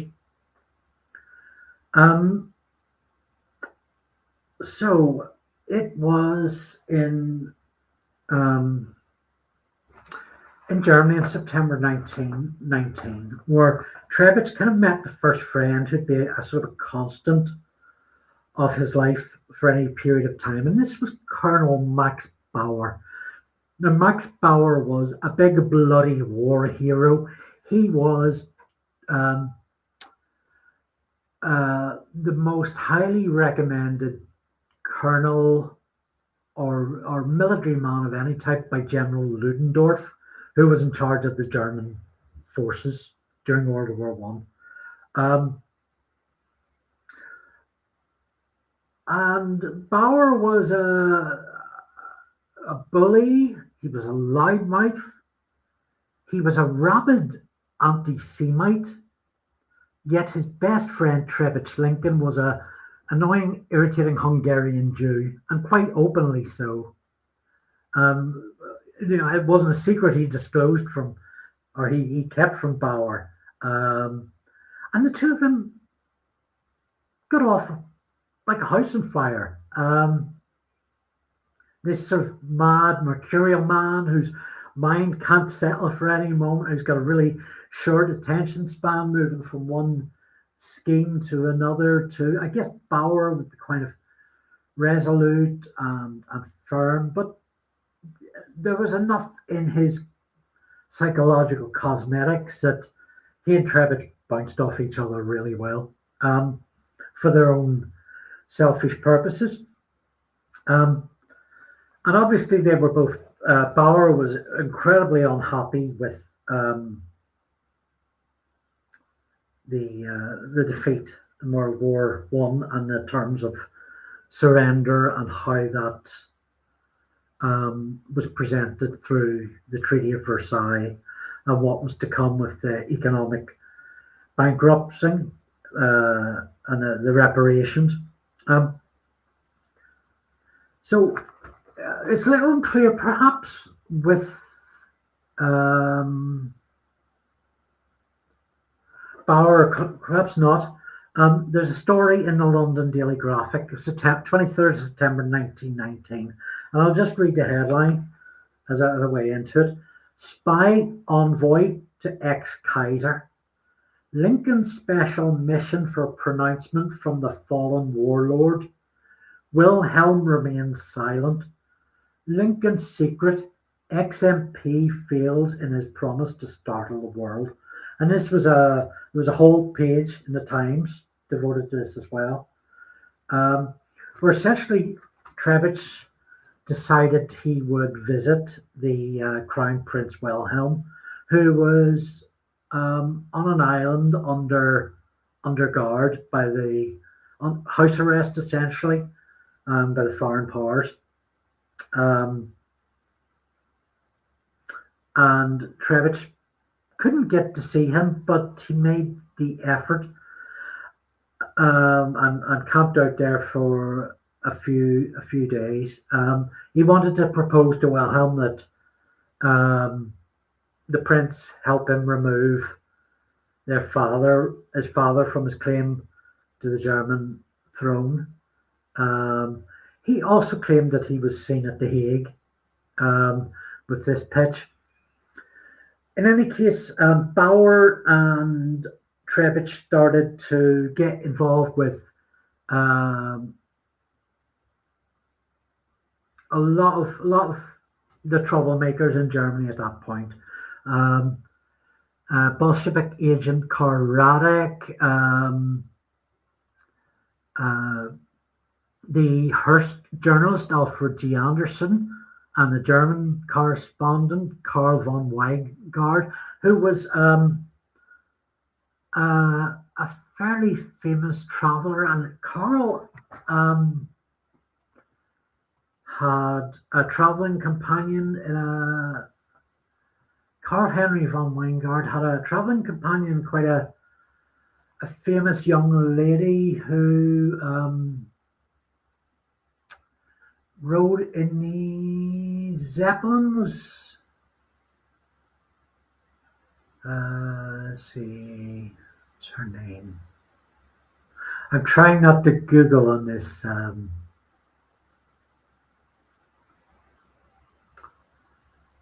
Lady Drummond Hay. Yeah. Um, Von Weygand would later be the first introduction that Americans had to Hitler. He showed up at the beer hall Putsch as well. Yeah, and that's where that interview happened. And he would later interview Hitler again a month after Germany invaded France. And ironically, the two of them would be placed in a Japanese camp, prisoner of war camp in the Philippines, where Carl's partner would contract, the Lady Drummond Hay would contract that serious illness that led to her death.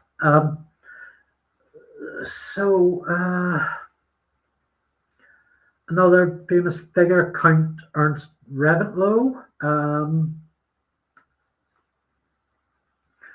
And they were essentially making a lot of trouble, and there were rumors sweeping Berlin that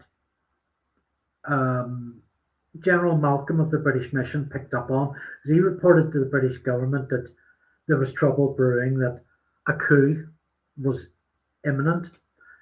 And it was seen Trebitsch returned to Bauer's side just in time for this, and it would become known as the Kapp Putsch, which I'm sure you've heard of or know of.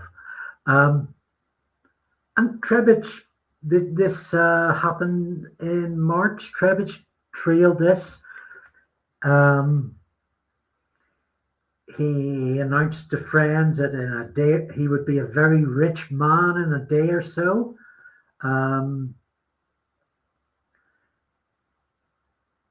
He told Karl Weygand, "Tomorrow morning at 6 p.m. I shall march in with the troops from the Doberitz to the Brandenburg Gate, and to be up early in the morning.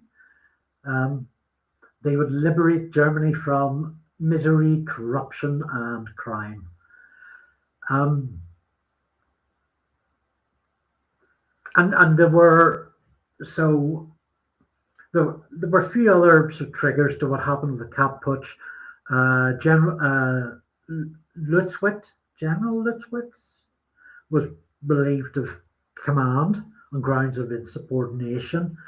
So Lutzwitz was kind of the chief organizer of the Kapp Putsch, although I can't quite remember why it was given to Kapp's name.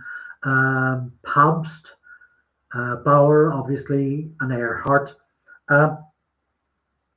So at 8:30 on the morning of the 14th of March, 1920, Trebitsch Lincoln was driven in a motor car with an honor guard of 2 soldiers to the Hotel Excelsior, and proclaimed power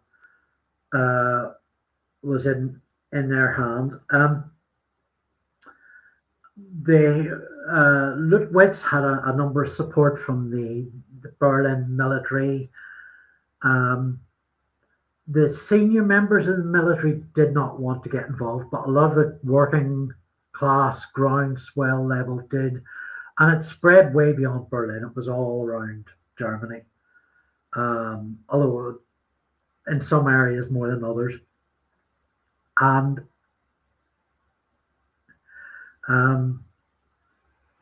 Trebitsch was another thing was what the German military were willing to do against this coup. So they lost a lot of their ground force workers or support base, but the phrase Reichswehr does not fire on Reichswehr. They weren't willing to turn the guns on their own soldiers to stop this coup. So it was just kind of let to go. Um, and so Trebitsch, being beside Max Bauer, was very much involved and essentially became the press secretary of the Kapp Putsch. Now, the Lutzwitz forces held Berlin for a total of 5 days, but they did hold, they were in charge of the government. And Trebitsch was essentially the press office. He closed down the entire Berlin press. Everything had to come by him. And he had a lot of scores to settle. He was quite high-handed. And a lot of the officials were taken aback and they complained, to which Trebitsch told them, quite a lot of other things will be happening to you. He was entrusted by Colonel Bauer with responsibility for foreign propaganda, and said, until now, foreign propaganda has been conducted on false principles. I am going to do everything to demonstrate how it was to be done properly. British correspondents were furious about this, international correspondence. In the Daily Telegraph back in London, it was reported, this gentleman refuses to pass anything that does not correspond with his idea of the truth, and that his ideas do not correspond with mine will be clear from the fact that that he suppressed it in its entirety the first telegram I handed to him.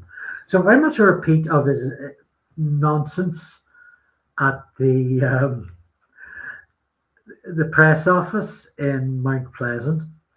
The Telegraph reported Mr. Lincoln's theory, in fact, is that the truth about the latest coup d'etat in Germany begins and ends with what he has to say about it. H.D.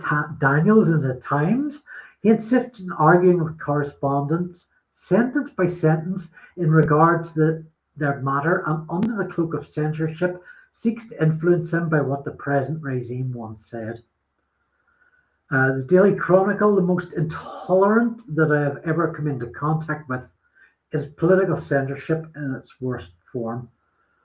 And so on and so forth. And a lot of the journalists called on the British chargé d'affaires in Berlin, Lord Kilmarnock, to out Trebitsch and to have a go at them. But essentially, nothing was happening. It was all in naught. He would, and he would swan around and use this new position as the Minister for Press to sort of try and have his way. He would go in and try and get free breakfasts at Hotel Athlon. He would, like after a couple of days, they were already getting sick of him, and he would complain to the staff there how British journalists were getting fully cooked breakfasts and he wasn't. Already, sort of the working man in Berlin was kind of sick and tired of these insurgents. And the city went on strike, and a lot of other places in Germany that were affected by this new government went on strike. Wolfgang Kapp, kind of actually, by day 4 or 5, he was one of the first to go. Trebitsch, in effect, stuck around until the end of the week. From the Daily, they tried to get General Ludendorff involved. Bauer had spoken to him personally as well as Lutzwitz, but he kind of really, it seems to be Ludendorff did not want the hassle. The Daily Telegraph had Trebitsch in their sights. He has been handicapped by nature with a face in every feature of which deceit, dishonesty, and brutality are written for all who run to read. Nothing could be more typical of the political childishness of the Kapp gang than the fact that they chose this man to be their link of communication with the British press. It was essentially falling apart. By day 5, the Reich Chancellery building. Trebitsch was the last people there. At the Hotel Adelon, Wolfgang Kapp had gone. Trebitsch had his room as well as his own.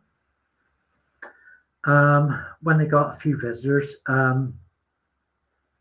Adolf Hitler, a young Adolf Hitler, and his pilot Dietrich Eckart, and they saw Trebitsch swanning around in the lobby of the hotel.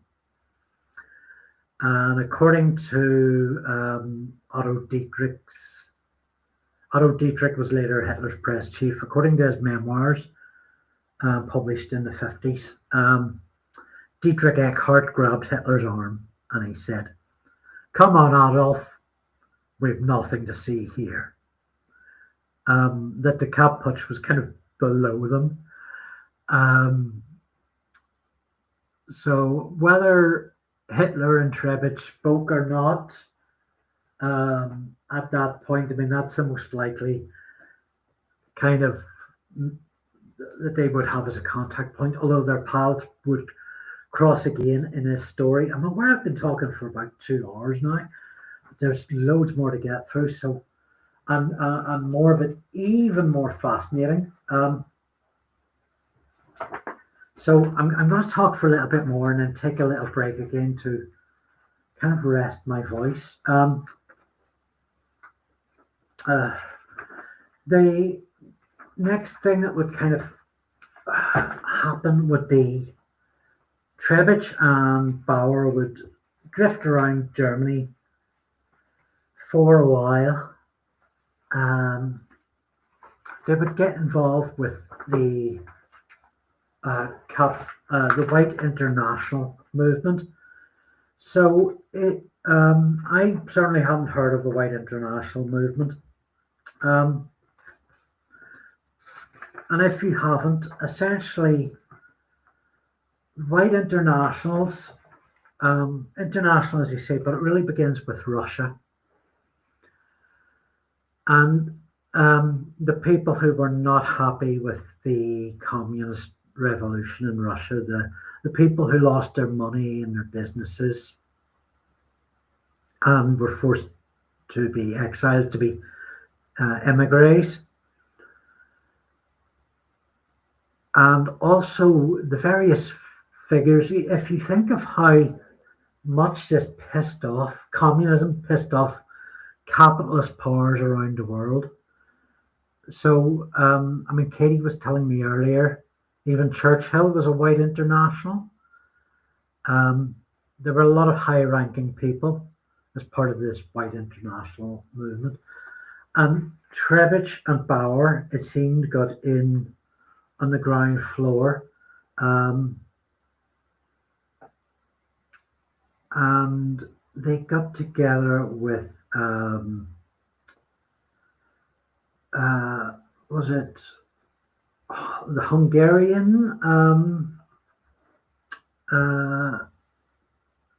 commander Horthy, or was he a king or a prince?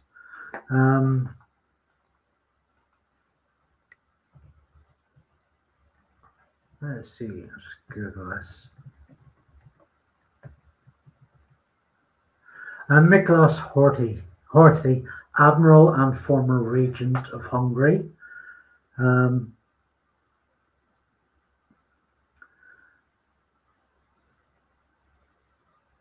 And I'm just going to read a little bit from this because I do need a little bit of a space, as Mr. E says. So he combined with German, Hungarian, and Russian reactionaries and monarchists loosely aligned to form the White International, a right-wing equivalent of Lenin's Red International dedicated to the cause of revolution everywhere. One of the members of the White International's bizarre schemes and present at all the meetings between Ludendorff, Horthy, and Biskupski, closest collaborator of Max Bauer, who sold a whole bundle of documents to the Czech authorities for 500,000 crowns.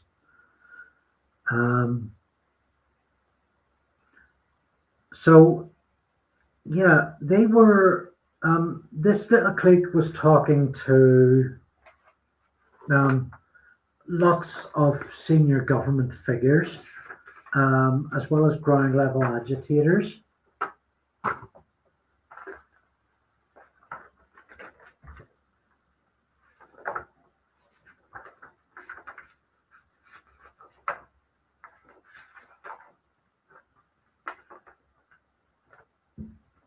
And sorry, I'm incredibly tired at this point. And I might just, if I can't find the notes I want, I'm just going to sort of summarize this briefly. This was essentially the year after the Kapp Putsch.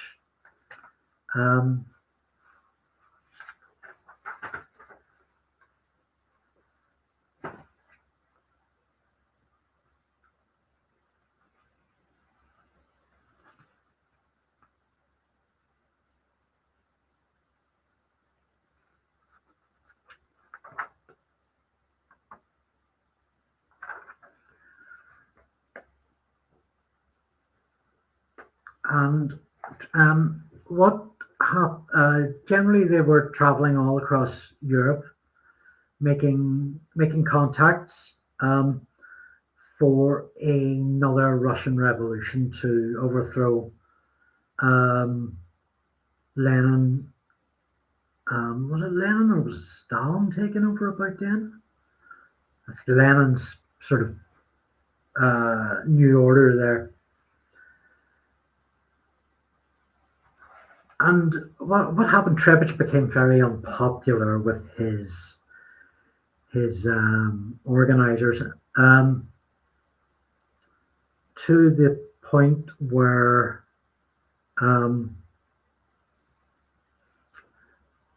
one day he was passing a letter. He was cruising on Bauer's, verifying him, much in the same way he'd been cruising on Rowntree's verification of him in the past. And one night Trebitsch was carrying a letter between various members of the White International movement, various ringleaders in the center of it, and he decided he would have a nosy and open this letter, and it was a call for him to be killed. He was delivering a letter commanding his own assassination to the man who would assassinate him. So that letter obviously never got delivered. He went back to the rooms he shared with Max Bauer and stole a bunch of documents from their conversations with the Czechoslovakian government, agreeing to be on. No, it wasn't actually the Czechoslovakian government. It was the documents from the German government, the Russian government, the Hungarian government, and probably quite a few others besides. He stole these documents from Bauer and went on the run. And arrived at the Czechoslovakian embassy, offering to sell them to them for 500,000 crowns. So that is $40,000 at today's value.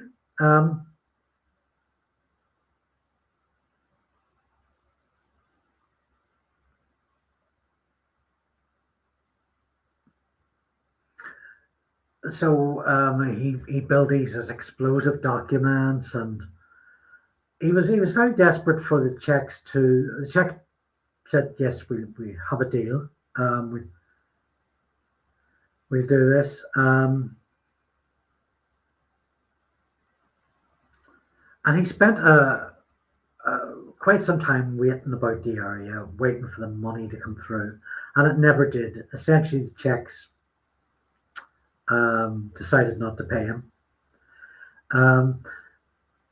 So when he realized that nobody was coming after him to kill him, he decided he would sue the authorities in Prague and threaten them with exposure.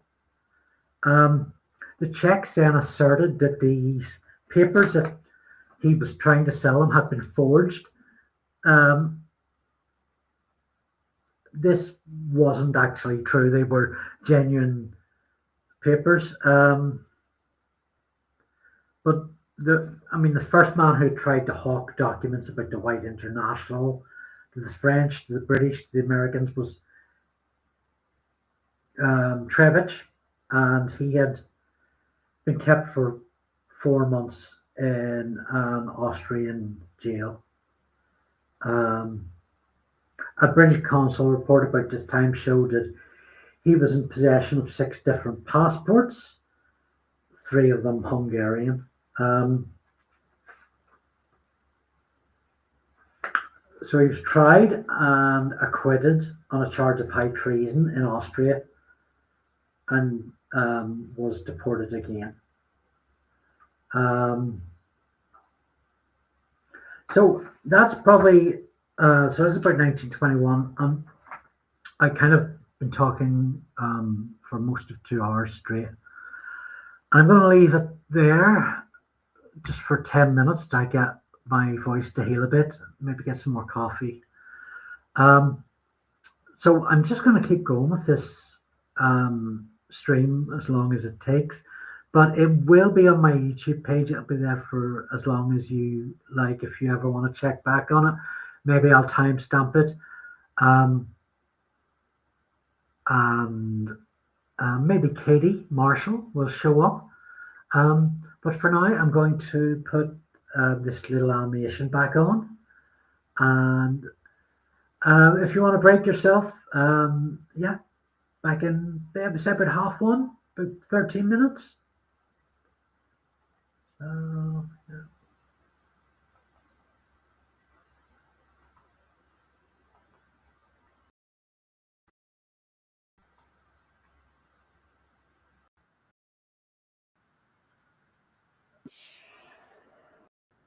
He climbed up the ranks. After being entrusted very important documents from the group, he promptly sold the information to the Austrian government, who then deported him.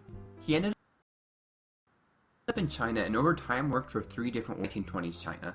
Eventually he converted to Buddhism and became a monk and established a monastery in Shanghai. After World War II started, he contacted the Nazis and offered to start a Buddhist revolution in support of Germany to throw the British out of Asia. He even got support from prominent SS officials, but Hitler put a stop to the plan as there were more important things to focus on. So, after getting his plan shot down by the Nazis, the only logical thing to do was proclaim himself Dalai Lama after the 13th Dalai Lama had died. He actually got support from the Japanese, but the Tibetans rejected him.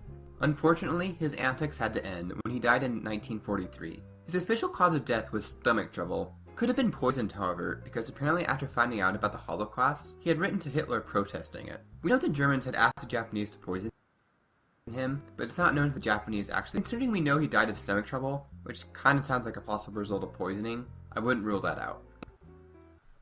Thanks to Patreon, Skylar Weston and Emerson Solman. Also check out my prods and link to the Discord in the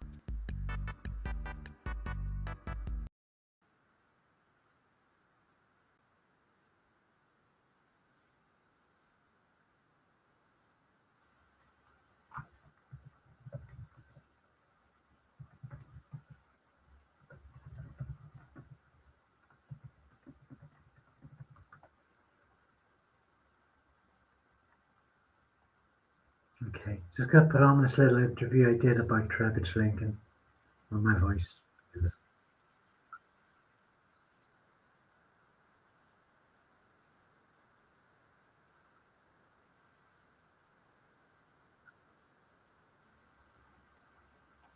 Let's see.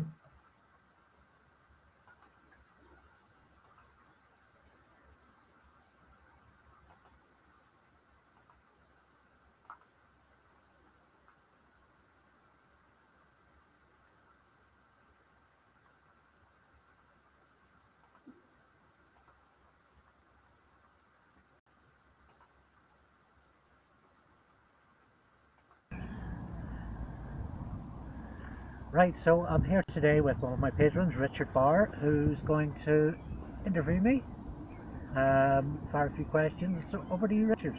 Hello, Mr. Luke. Hello, Richard. Trebitsch has finished the lines in sight. Yeah. It took me a while to get there. The final page was written a few times, rewritten a few times over the years. It was quite a wrestle. These aren't the questions I'm going to ask you. Just talking about it now. Just a bit of background, which is it's been in your head for a long time.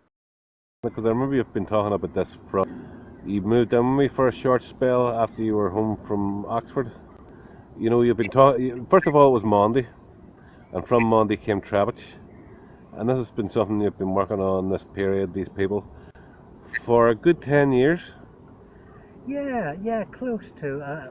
So we were looking into Bez Balfour, who was a sort of a one-man Enron in the 1890s, and he used a church to control various boards, insurance companies, and then we had Horatio Bottomley, who used to brand purpose, Monty Gregory, who was Lloyd George's honours broker, and they were all to form one sort of big crime story. And Trebitsch was sort of pinballing about in the background, and it got to the point where I realised that the Trebitsch's narrative didn't really fit. It didn't really tie the story together, or a trip through the story in the way that, say, that Bubbles does in The Wire, where he moves through the various points in the narrative and his arc changed.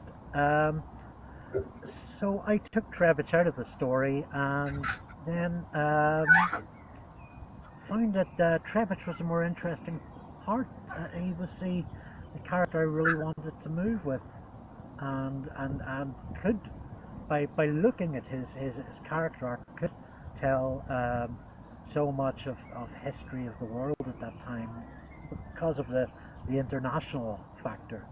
Okay, well, I'll get to the prepared questions then. A little vague, some more so than others. First question: the dramatic society he belonged to when he got out of school, the Royal Hungarian Academy of Dramatic Art. Yeah? What sort of actor was he? Had he talent? I think he got kicked out. Yes. For petty crime, apparently. I'm not so sure about that. I think there was just a sort of a refusal to show up to classes, and he also just, I think, lost interest and drifted away. And he re-enrolled a year afterwards. He had lied about his age when he got in, so I think he enrolled when he was in the college when he was about 15. Did he show any aptitude for acting, performing? I mean, officially, when you think about his life to come, his ability to morph, to nearly shapeshift, and so you'd imagine he would have shown some aptitude as an actor.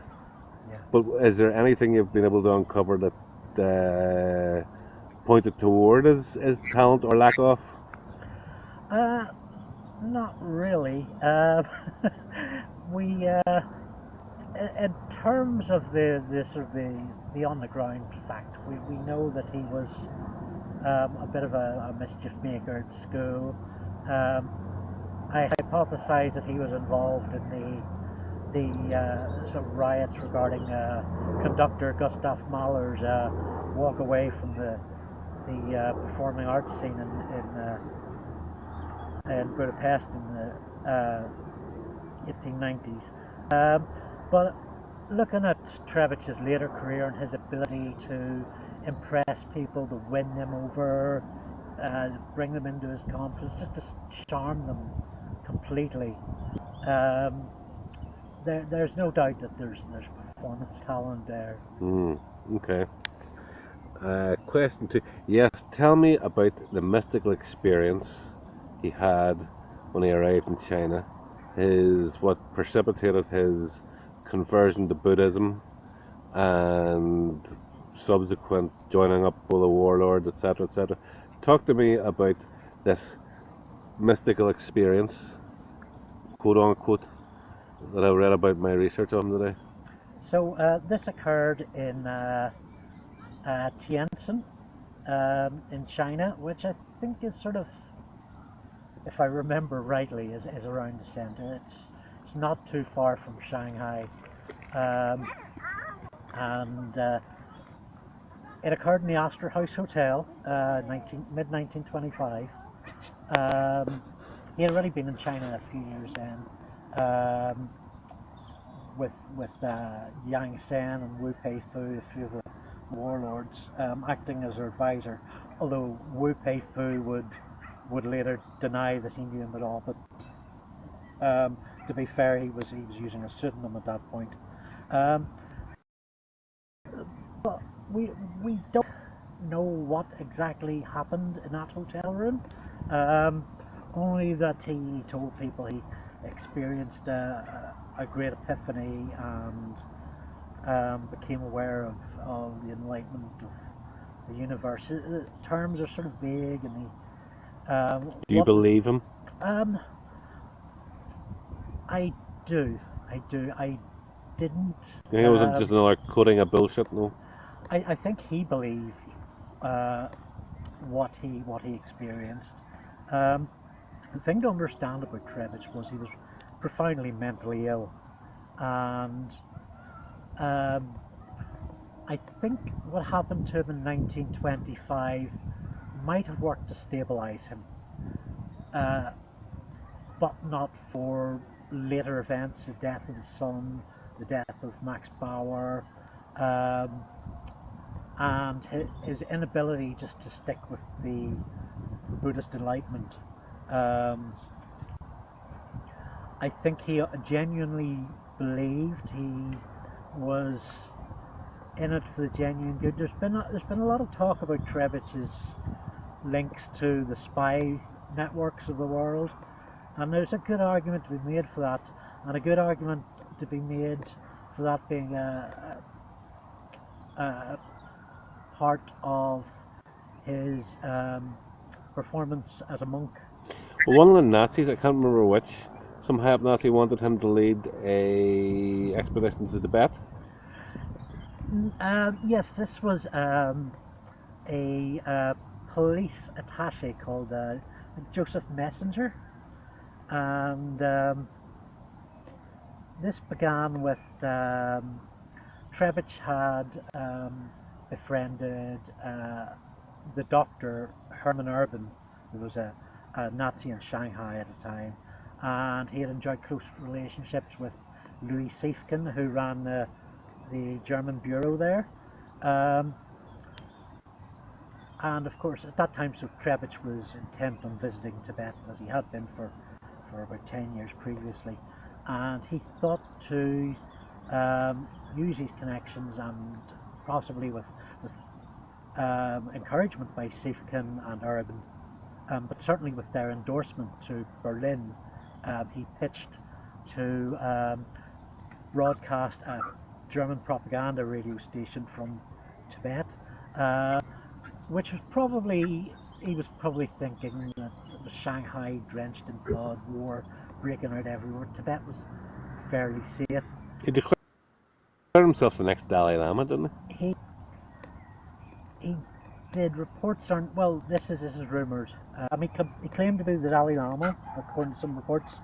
He claimed to be Panchen Lama, according to some reports. The Panchen Lama being the more Eastern accepted version, the Dalai Lama being the more Western accepted version. He often claimed to be both at the same time, along with claiming to be the Lama Dorjai Din, which had some occultist and crime gang connections. Right, cool. So he certainly had a finger in each pie. Tell me about his family and how they coped with the constant moving, his duplicity.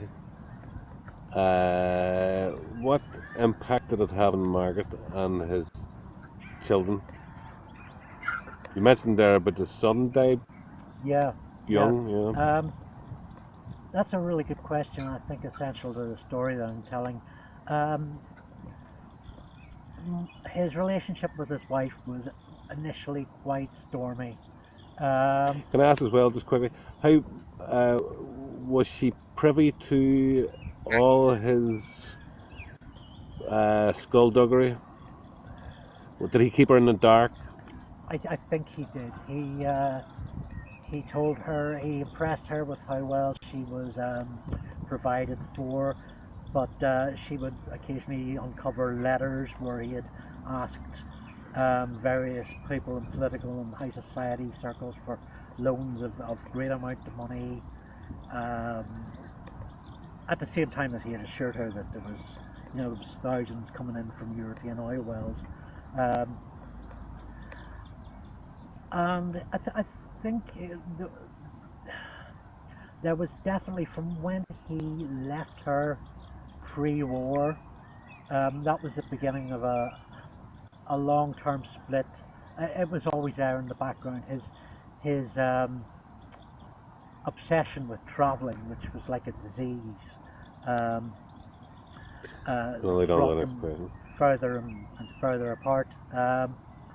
His Marguerite was devoted to him. His sons thought very highly of him, but this was sort of wore down over time as he would with him to one place when he thought he got settled, and then they would travel to up sticks, or Trebitsch would simply leave them behind and say, I'll send for you when the time is right. He did when he went to America, isn't it?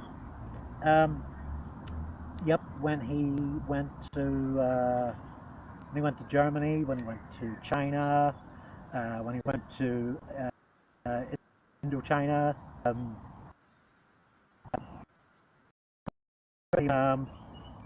was his eldest son, was probably the tragedy of all. So John left, he enrolled, and he came back to England, distanced himself from, changed his name. Actually, the boy's name was Ignatius. He changed his name to John, to distance himself from his father, and ended up, when he was involved in a murder, a lot of the stigma of being Trebitsch's son sort of fell upon him, and probably contributed to him getting the death penalty. Okay. Just on that, the wanderlust, what drove his wanderlust? Could he not have just settled down? He seemed like he was skilled and talented enough that he could have become some mandarin in the Palace of Westminster. He could have become reasonably high up in the civil service. What drove these delusions and these constant, I suppose this is the biggest question of all, these changes of character so much, these changes of identity, the chameleonization of himself, like chameleon-like transformations he made all through his life. Why didn't he just settle down?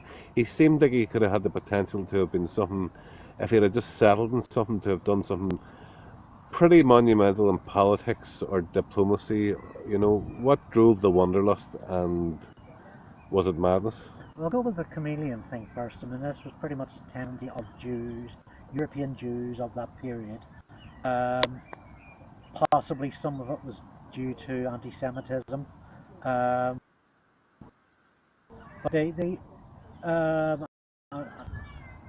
I'm sure, yeah, that's an element, but a lot of it's just new cultures and learning to absorb that and make it a part of them, and that's a you have to have to sort of interact with your new environment. For Trebitsch, and he could have been. What prevented him from settling down? Just Greed for adventure, greed for life-changing experiences. Yeah, he was a very greedy soul. He's supremely egotistical. His favourite subject was himself. um, yeah. Okay. Um, leave that there for the moment. I might return to that if my voice cracks again. So we left off with the White International movement, and he had done some time in a prison. So from there, 1922, he moved to China, and there's kind of three phases of his Chinese year or 2 years. The first was that he just got involved with a group of sort of hangers-on. Well, he changed his name to Patrick Keelan, and this is kind of a thing of one of a few aspects of Trebitsch that he would often change his name. Usually it would be with the initials TL. Thomas Lawrence was one. He also used the pseudonym Troutwain. And he was also frequently changing his identity as well. So his visual look. So I'm just going to share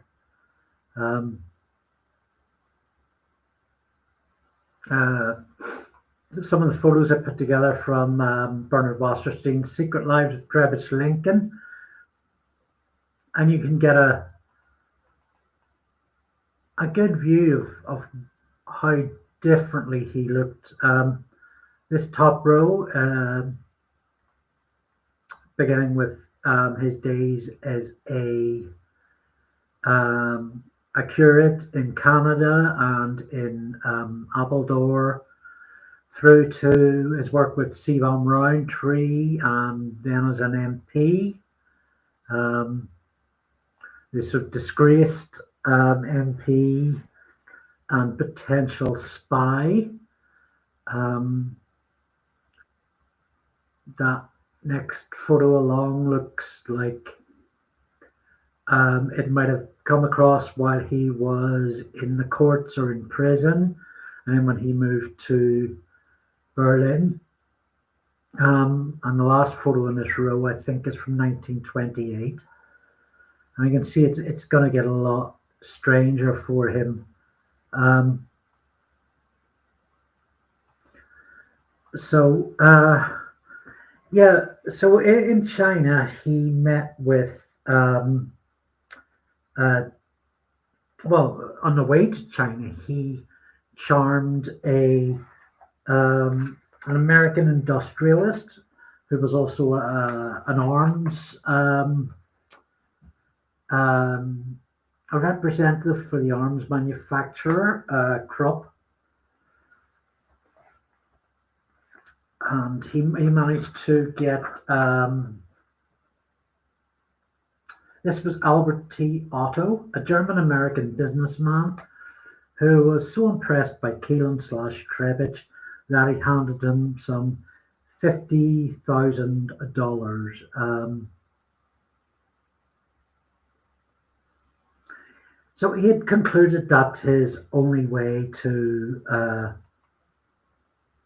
topple the British Empire was by turning China into a military power that was strong enough to push the British out of India.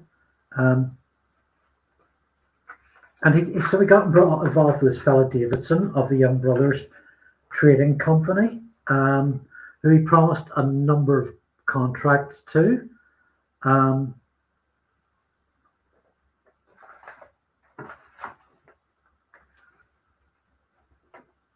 And he would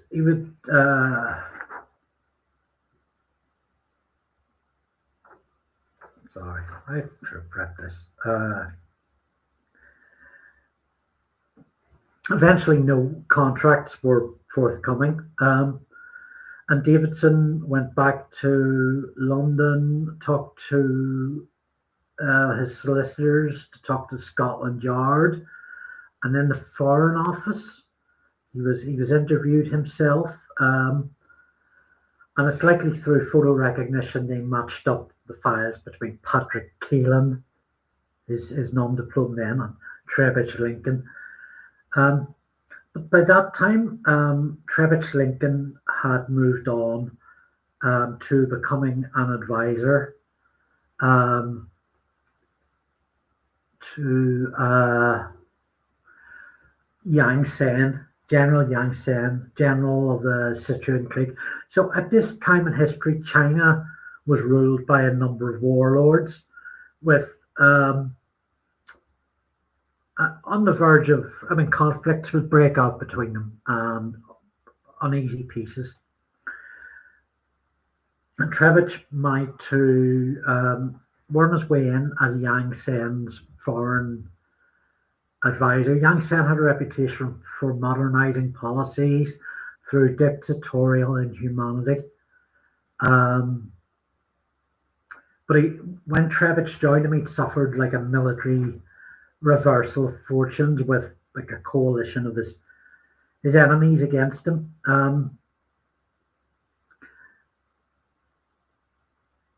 Trebitsch would also claim to form an alliance with and actually this is backed up, General Wu Hai Hong Xiang, who was the director of the port of Puko and authorized on economic, political, and military decisions. And Trebitsch also worked as a teacher and a babysitter for the general's kid. Wu Hongqiang and Yang Sen were both allies. They also introduced Trebitsch allegedly to a man known as the Chinese supercentenarian. So I'm not sure I have his name here, but essentially this guy was alleged on authority to be 250 years old. And they didn't stay in China either. They traveled throughout 1923 to Rome, to Italy, used visas to Austria, Germany. They tried to go in for Hungary, but Trebitsch wasn't allowed in. Trebitsch decides that to make trade contacts between Germany and China, he would call on his old friend Colonel Bauer, and Bauer went to meet them in Genoa in Italy and was fairly impressed. So he helped Trebitsch get around the ban from Austria, that prevented him getting into Austria. He stayed in Zurich for 2 months while the others were in Hungary. One story has him bargaining with the Chinese using an introduction and a signed photo of General Ludendorff.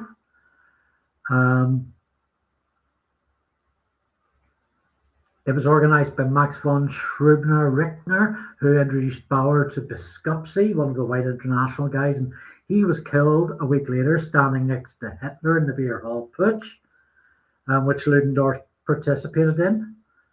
Bauer was kind of very wary of Hitler. He said he'd follow Ludendorff anywhere, but already he began to see little future of himself in Germany, and had kind of thrown his lot in with the Chinese delegation, and they were fairly successful in opening those trade routes up. Bauer and the secretary went to China.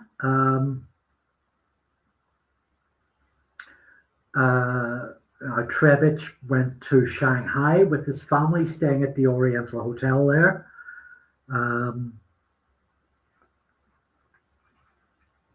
Working on an English language paper.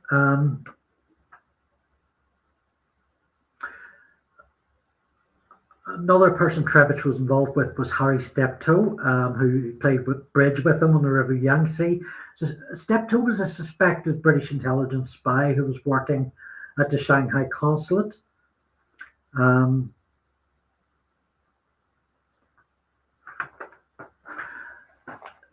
So one of the problems with the German, Chinese, and the various Chinese trade delegations was there were huge loans involved in that. It was a massive undertaking.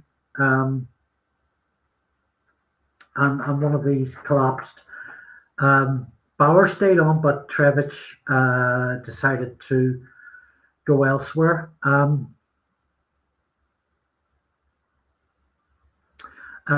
One of Trebitsch's sons, John, he had a couple of sons. You've heard of one of them in the interview with Richard there. But another called John decided he was stuck in Vancouver with his brother and his mother. And, he wanted to move to Vancouver from Shanghai. And he tried to get the three of them passports. But because of Davidson talking to the Foreign Office and the intelligence services, and Harry Steptoe doing the same, John's passport was impounded and he didn't get to Vancouver.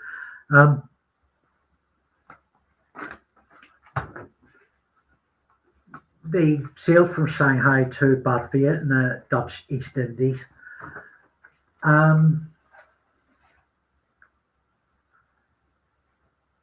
So, yeah, I really fostering huge things of text out, but this one is definitely feels like something worth mentioning. So in October 1925, Trebitsch Lincoln underwent a mystical experience in a hotel room in Tientsin. I made a great renunciation. I quitted the world, he declared. What he embraced, however, was not Buddhism but Theosophy, that amalgam of Eastern mysticism for Westerners concocted by Helena Blavatsky. Trebitsch's revelation awoke in him a burning desire to visit Tibet, the holy land of mystics and seekers of various stripes. He repeatedly petitioned British authorities to allow him to reach Tibet via India, only to be turned down each time. And this kind of coloured Trebitsch's later years, his final 18 years. But before that would happen, as I mentioned with Richard briefly, his other son, John, who had changed his name, and I think got enrolled in the British Army. He and another soldier went out on an adventure one night, left barracks, and decided they would break into a brewer's cellar. The brewer came out. I can't remember if he was armed, but it was by surprise, and was shot. And I can't remember if Trebitsch's son shot him or the other soldier shot him, but the brewer was killed. And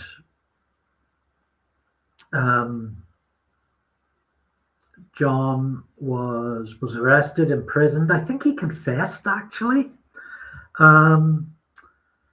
He was found guilty and sentenced to be hung. And actually what happened was there was a huge outcry. There were several influential figures in London called for the sentence to be a non-death sentence. There were enormous petitions, enormous demonstrations in Trafalgar Square. Trebitsch learned of this took a boat back and petitioned Britain again and again to let him in to see his son. Because of the public outcry, they relented on the Trebitsch front and said, look, if you can reach London before the sentence is carried out, you can see your son. And unfortunately, that never happened. And John Lincoln was hung. So really sad thing.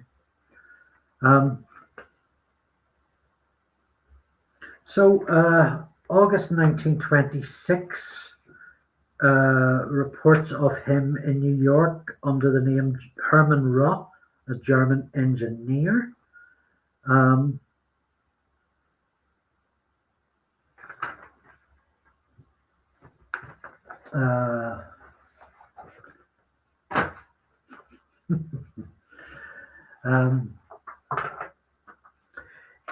Also 1928, also known as Jack Fisher. Despite what happened to John, Trebitsch was very much still within the grasp of mysticism and began to tour as a mystic. And at some point got involved with Madame Blavatsky's Theosophist movement. Where we see what happened was the pattern of Trebitsch getting involved in this movement and turning one faction of it against another. So this led to a sort of little war within the Theosophist movement. And as I said on the video with Richard, traveling for Trebitsch was a disease of the mind. He was obsessed. He went to, in March 28, he went to Hong Kong, then on to Shanghai, Tientsin, moving into Manchuria, then back to the French concession, Tientsin.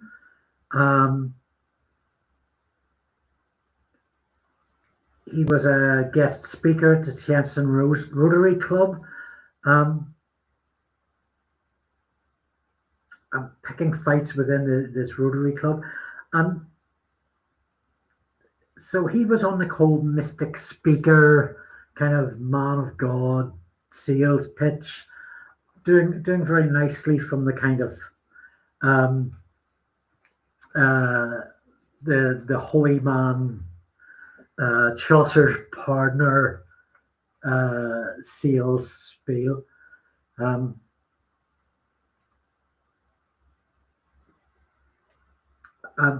On one of his boating trips, he did have a chat with Max. He ran into Max Bauer, and I'm not sure what happened on that trip, but in May 1929, Bauer died in Shanghai of smallpox. Wasn't an epidemic of smallpox. It appeared to be an isolated case. And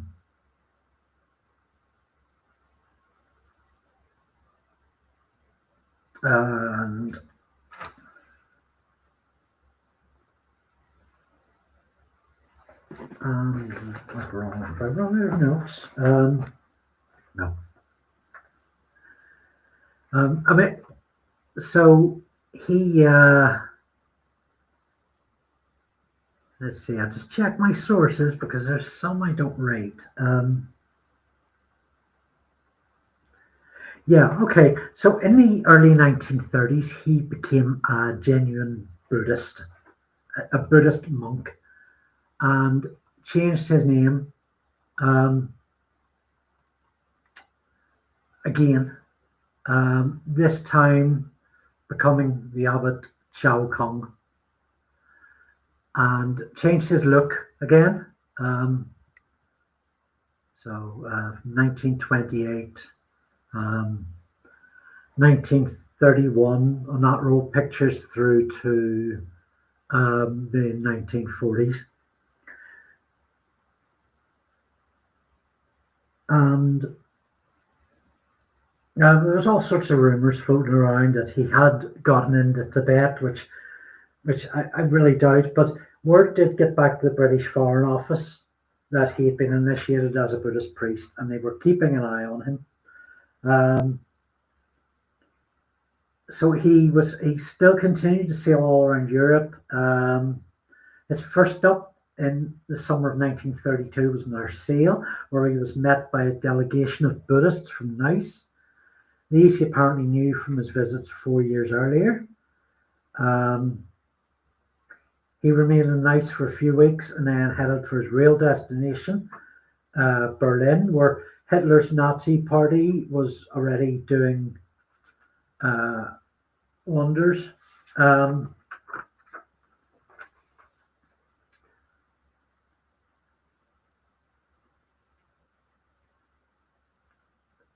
So he also, it's a bit thin on the ground here, so I want to run a really quick but quite pivotal video. So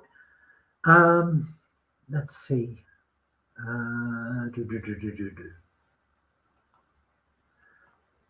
Yeah, so at this point, as the Abbot Chao Kung, Trebitsch had recruited a whole group of monks behind him.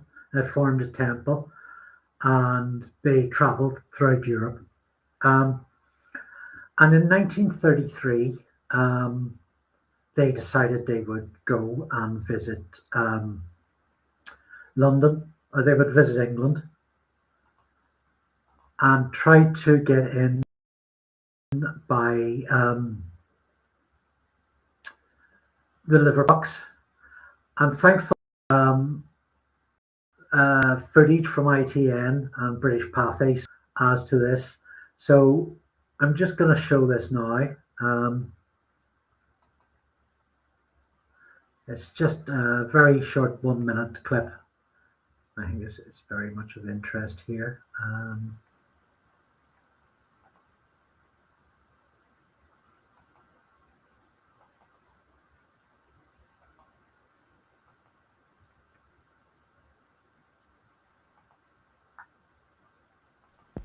Or the Duchess of York putting into Liverpool is Trebitsch Lincoln, the ex-MP charged as a spy in the Great War. There is probably no man living about whom so many lies have been written as about myself. My reply to all this is to point to these 10 of my disciples, representing 5 nations, who live in perfect harmony, friendship, and concord with each other. Let no man think or say that I am a troublemaker. I am not. I am a man of peace, of goodwill, carrying the message of the Buddha. Now the Hungarian border adventurer, who's been curate, MP, espionage suspect, and prisoner, comes ashore in his new role of Buddhist monk. But the Home Office said no, and Lincoln will be sent back to Canada on the next boat.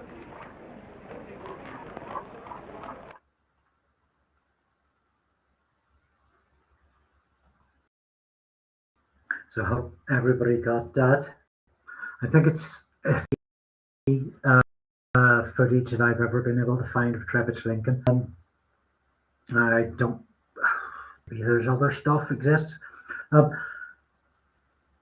But I mean, behind that picture that he presented of 10 monks living in harmony, the truth was very different. He would often badly treat his monks. I'm just trying to remember where they were based. If it was in China. Shanghai, yeah. So very, very cruel conditions. He would, if they displeased him, he would lock them up. He would deny them food. And in one case, one of those that he was an absolute tyrant to, killed herself. He would also demand sexual favors from others. So yeah, he was an absolute piece of shit. It's worth remembering, as entertaining as his story is, that a lot of people suffered. Good people suffered because of him. Now, he also petitioned the Shanghai government and various other governments and charities for the Ark. So he had this idea of a floating Ark, essentially a temple on a boat that he could sail all around the world and give his take his monks on lectures to and present lectures aboard. It never came to anything. He also put together the League of Truth, which was the name of an organization aimed to promote Trebitsch's personal blend of Buddhism. Its insignia was a reverse swastika over two hemispheres. And he started to put out, under the League of Truth, started to put out a number of pamphlets, a number of books. He released a second biography. See if I've got the details of it handy.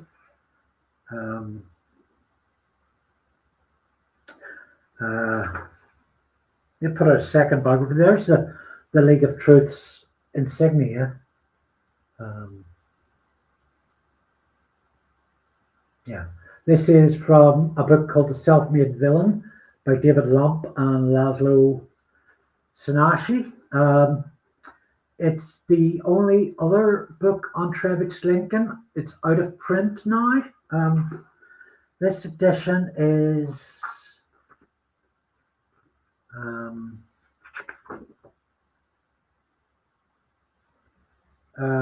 looks like 1961. Yeah. So goodness knows where I got this. I was very fortunate to acquire. And yeah, so he changed his whole look again. And this is, I'll just read this out before I show it. The Buddhist monastery at Patuashan, where Trebitsch Lincoln was ordained in 1931. So, I mean, essentially during this period, Trebitsch Lincoln's life has some sort of level of stability. It's essentially, it's the same old thing. It's petitioning the government for him to be let into Tibet. It's issuing pronouncements under his sort of mad blend of Buddhism.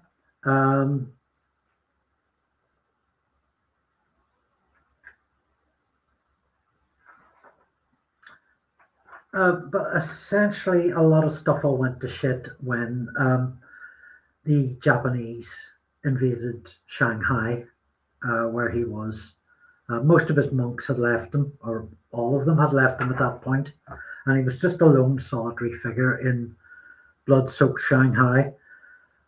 And he would often be seen wandering the roads from his sort of hermit's home in the city, where he would hang out at bars and restaurants and try to get the listening ear of people in the area. And perhaps a really last interesting story from this period is at one of these bars where the Abbot Chao, as he was now known, hung out, was frequented by various Nazi officers who he charmed and became friendly with. And through the chief Gestapo agent in the Far East, SS Colonel Joseph Messenger, who boasted that he trusted no one, He accepted Trebitsch's fantastic pretensions with a naive credulity. Messenger recommended Trebitsch's recruitment to his ring of agents. So Trebitsch's pitch was this, that he get an audience with Hitler. Hitler would allow him into Tibet to set up a like a pirate radio station there, broadcasting propaganda. And one of the elements of this pitch was he had to be in a room with Hitler. Like, what would happen in that room, in that interview? The three wise men of Tibet in their astral form would appear through the wall and reveal to Adolf Hitler the divine truth of consciousness in the universe. This was very much, this line was very much in keeping with the pronouncements in the documents of the League of Truth of universal peace has to come to everybody. But it was just as likely to be, or if not more likely to be, a con job, to be a want to get himself into a position of power yet again. Now, this fantastical supernatural story actually went through Messenger to reach various levels of Nazi high command. There were, now I don't have the names handy, but if you know,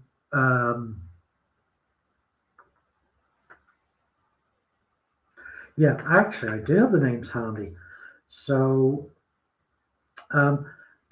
Ribbentrop and Heydrich considered bringing Trebitsch to Germany.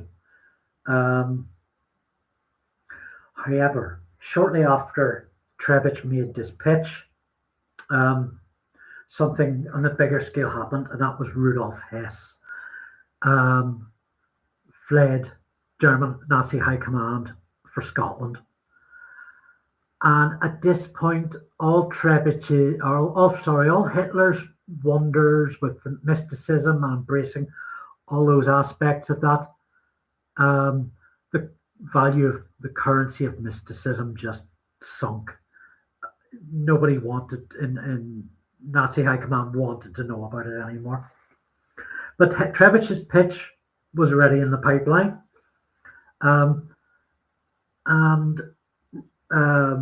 Ribbentrop and Heydrich's rival faction in Nazi high command, which I think might have been Himmler,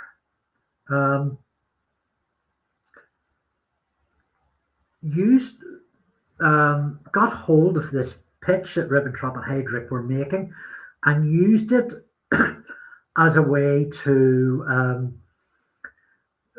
devalue Ribbentrop and Heydrich's voices, to undermine them. And so these two functions, these two sort of rival camps at the top of Nazi high command, were their sort of little wars, political wars between them, were sort of accelerated because of the Trebitsch Lincoln factor. So we don't know if Trebitsch ever got to hear that pitch. And as far as we can be determined, he never left Shanghai. In July 1943, he gave his last ever newspaper interview to a reporter for Unser Leben, the Yiddish, Russian, English newspaper published by Jewish refugees in Shanghai, at Shanghai's YMCA, where he was living at the time, in his full monk's robes. Trebitsch used, I'll just read this from Seagull. Trebitsch used the occasion to offer his views on Jewish issues. Though vehemently opposed to Zionism, he of course had devised his own plan for solving the problems of Jewish homelessness. He would settle the Jewish refugees on a Buddhist-owned territory near Shanghai. proposing to build there a model settlement at Tel Aviv in miniature. Trebitsch died in a Japanese-run general hospital in October 1943. Presumably, it seems to be of some sort of stomach condition. Reportedly, he feared that he was being poisoned.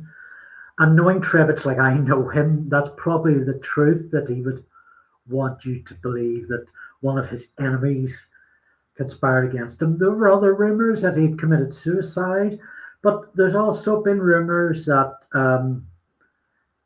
he was seen in Darjeeling in India in the 1950s, living peacefully on the doorstep of Tibet. There were all kind of rumors of his appearances in the 10 years following his death. And of course, he left behind a family that was just kind of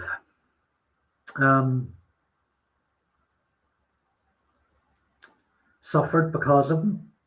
His son was marooned. One of his other son, John, was marooned on Java in the Dutch East Indies during the Japanese occupation, the Pacific War. He was a prisoner of war, suffered appalling treatment. Afterwards, he moved to Australia, but he could never really get over what had happened to him as a POW and committed suicide. Another of his sons, thankfully, was adopted by a Quaker family in Britain when he was quite young.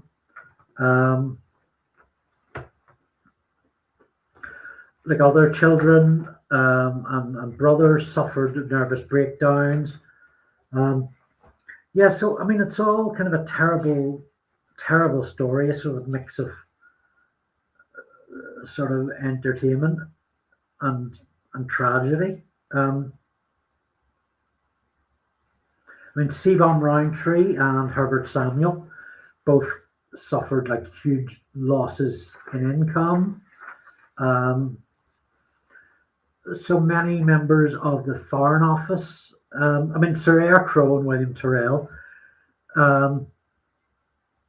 were just bombarded time and time again for about 40 years with messages from, well, for about, let's say 25 years, let's be generous, with messages from Trebitsch, as was Captain Reginald Blinker Hall, the people at MI5. It's possible Max Bauer wouldn't have contracted smallpox if it wasn't for Trebitsch Lincoln luring him to China, but then he was a little proto-fascist anyway. So I am probably going to end it there. I think that's kind of about it. Just these little images I could show off. I think you might have seen most of them. So that's young Trebitsch Lincoln in 1900 as either a Canadian curate or an Anglican curate. This is him maybe 1906 or 1909 under Seebohm Rowntree's employ, possibly were standing for an MP. I'm fairly sure this is him as in the American years, when he was the famous international spy who kept trying to escape multiple escape attempts from prison. This is a rare one. This is him in Berlin in 1920, covered in seagulls. I wonder, do I have that in this book? Because it's quite a lovely image.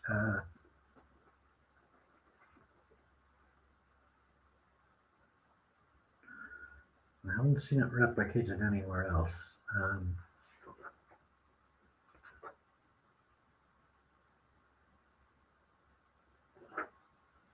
A famous Punch cartoon, the Lincoln Handicap.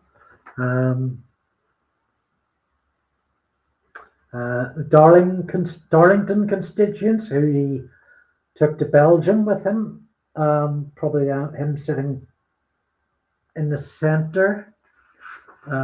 His family in Austria at Christmas. So yeah, just an absolutely marvelous story. That's him in his China years.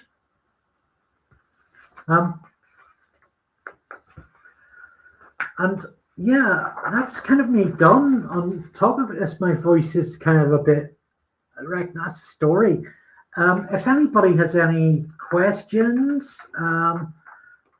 or anything they want to talk about, please put it in comments. I'll do my best to respond. I'll go over to Facebook feed now and check there.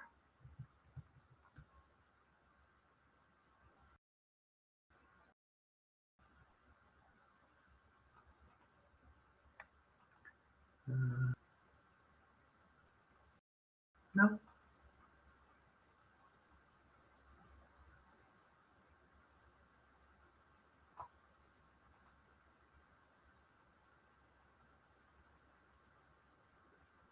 Oh, I got one comment on Facebook, but I can't actually read it at that point. That's annoying.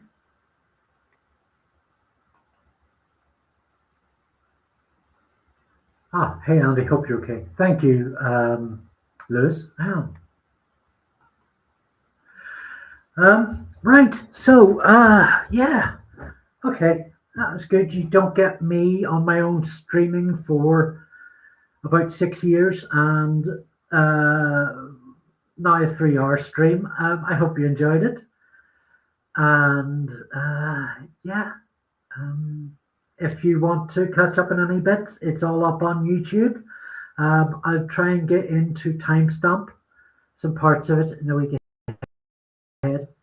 I might have a stretch walk around, and if anybody fancies on going on Discord after, I might pop up there, or if you want to get to bed, which is perfectly understandable, 2:15 in the morning, rest and restore. Have a great night.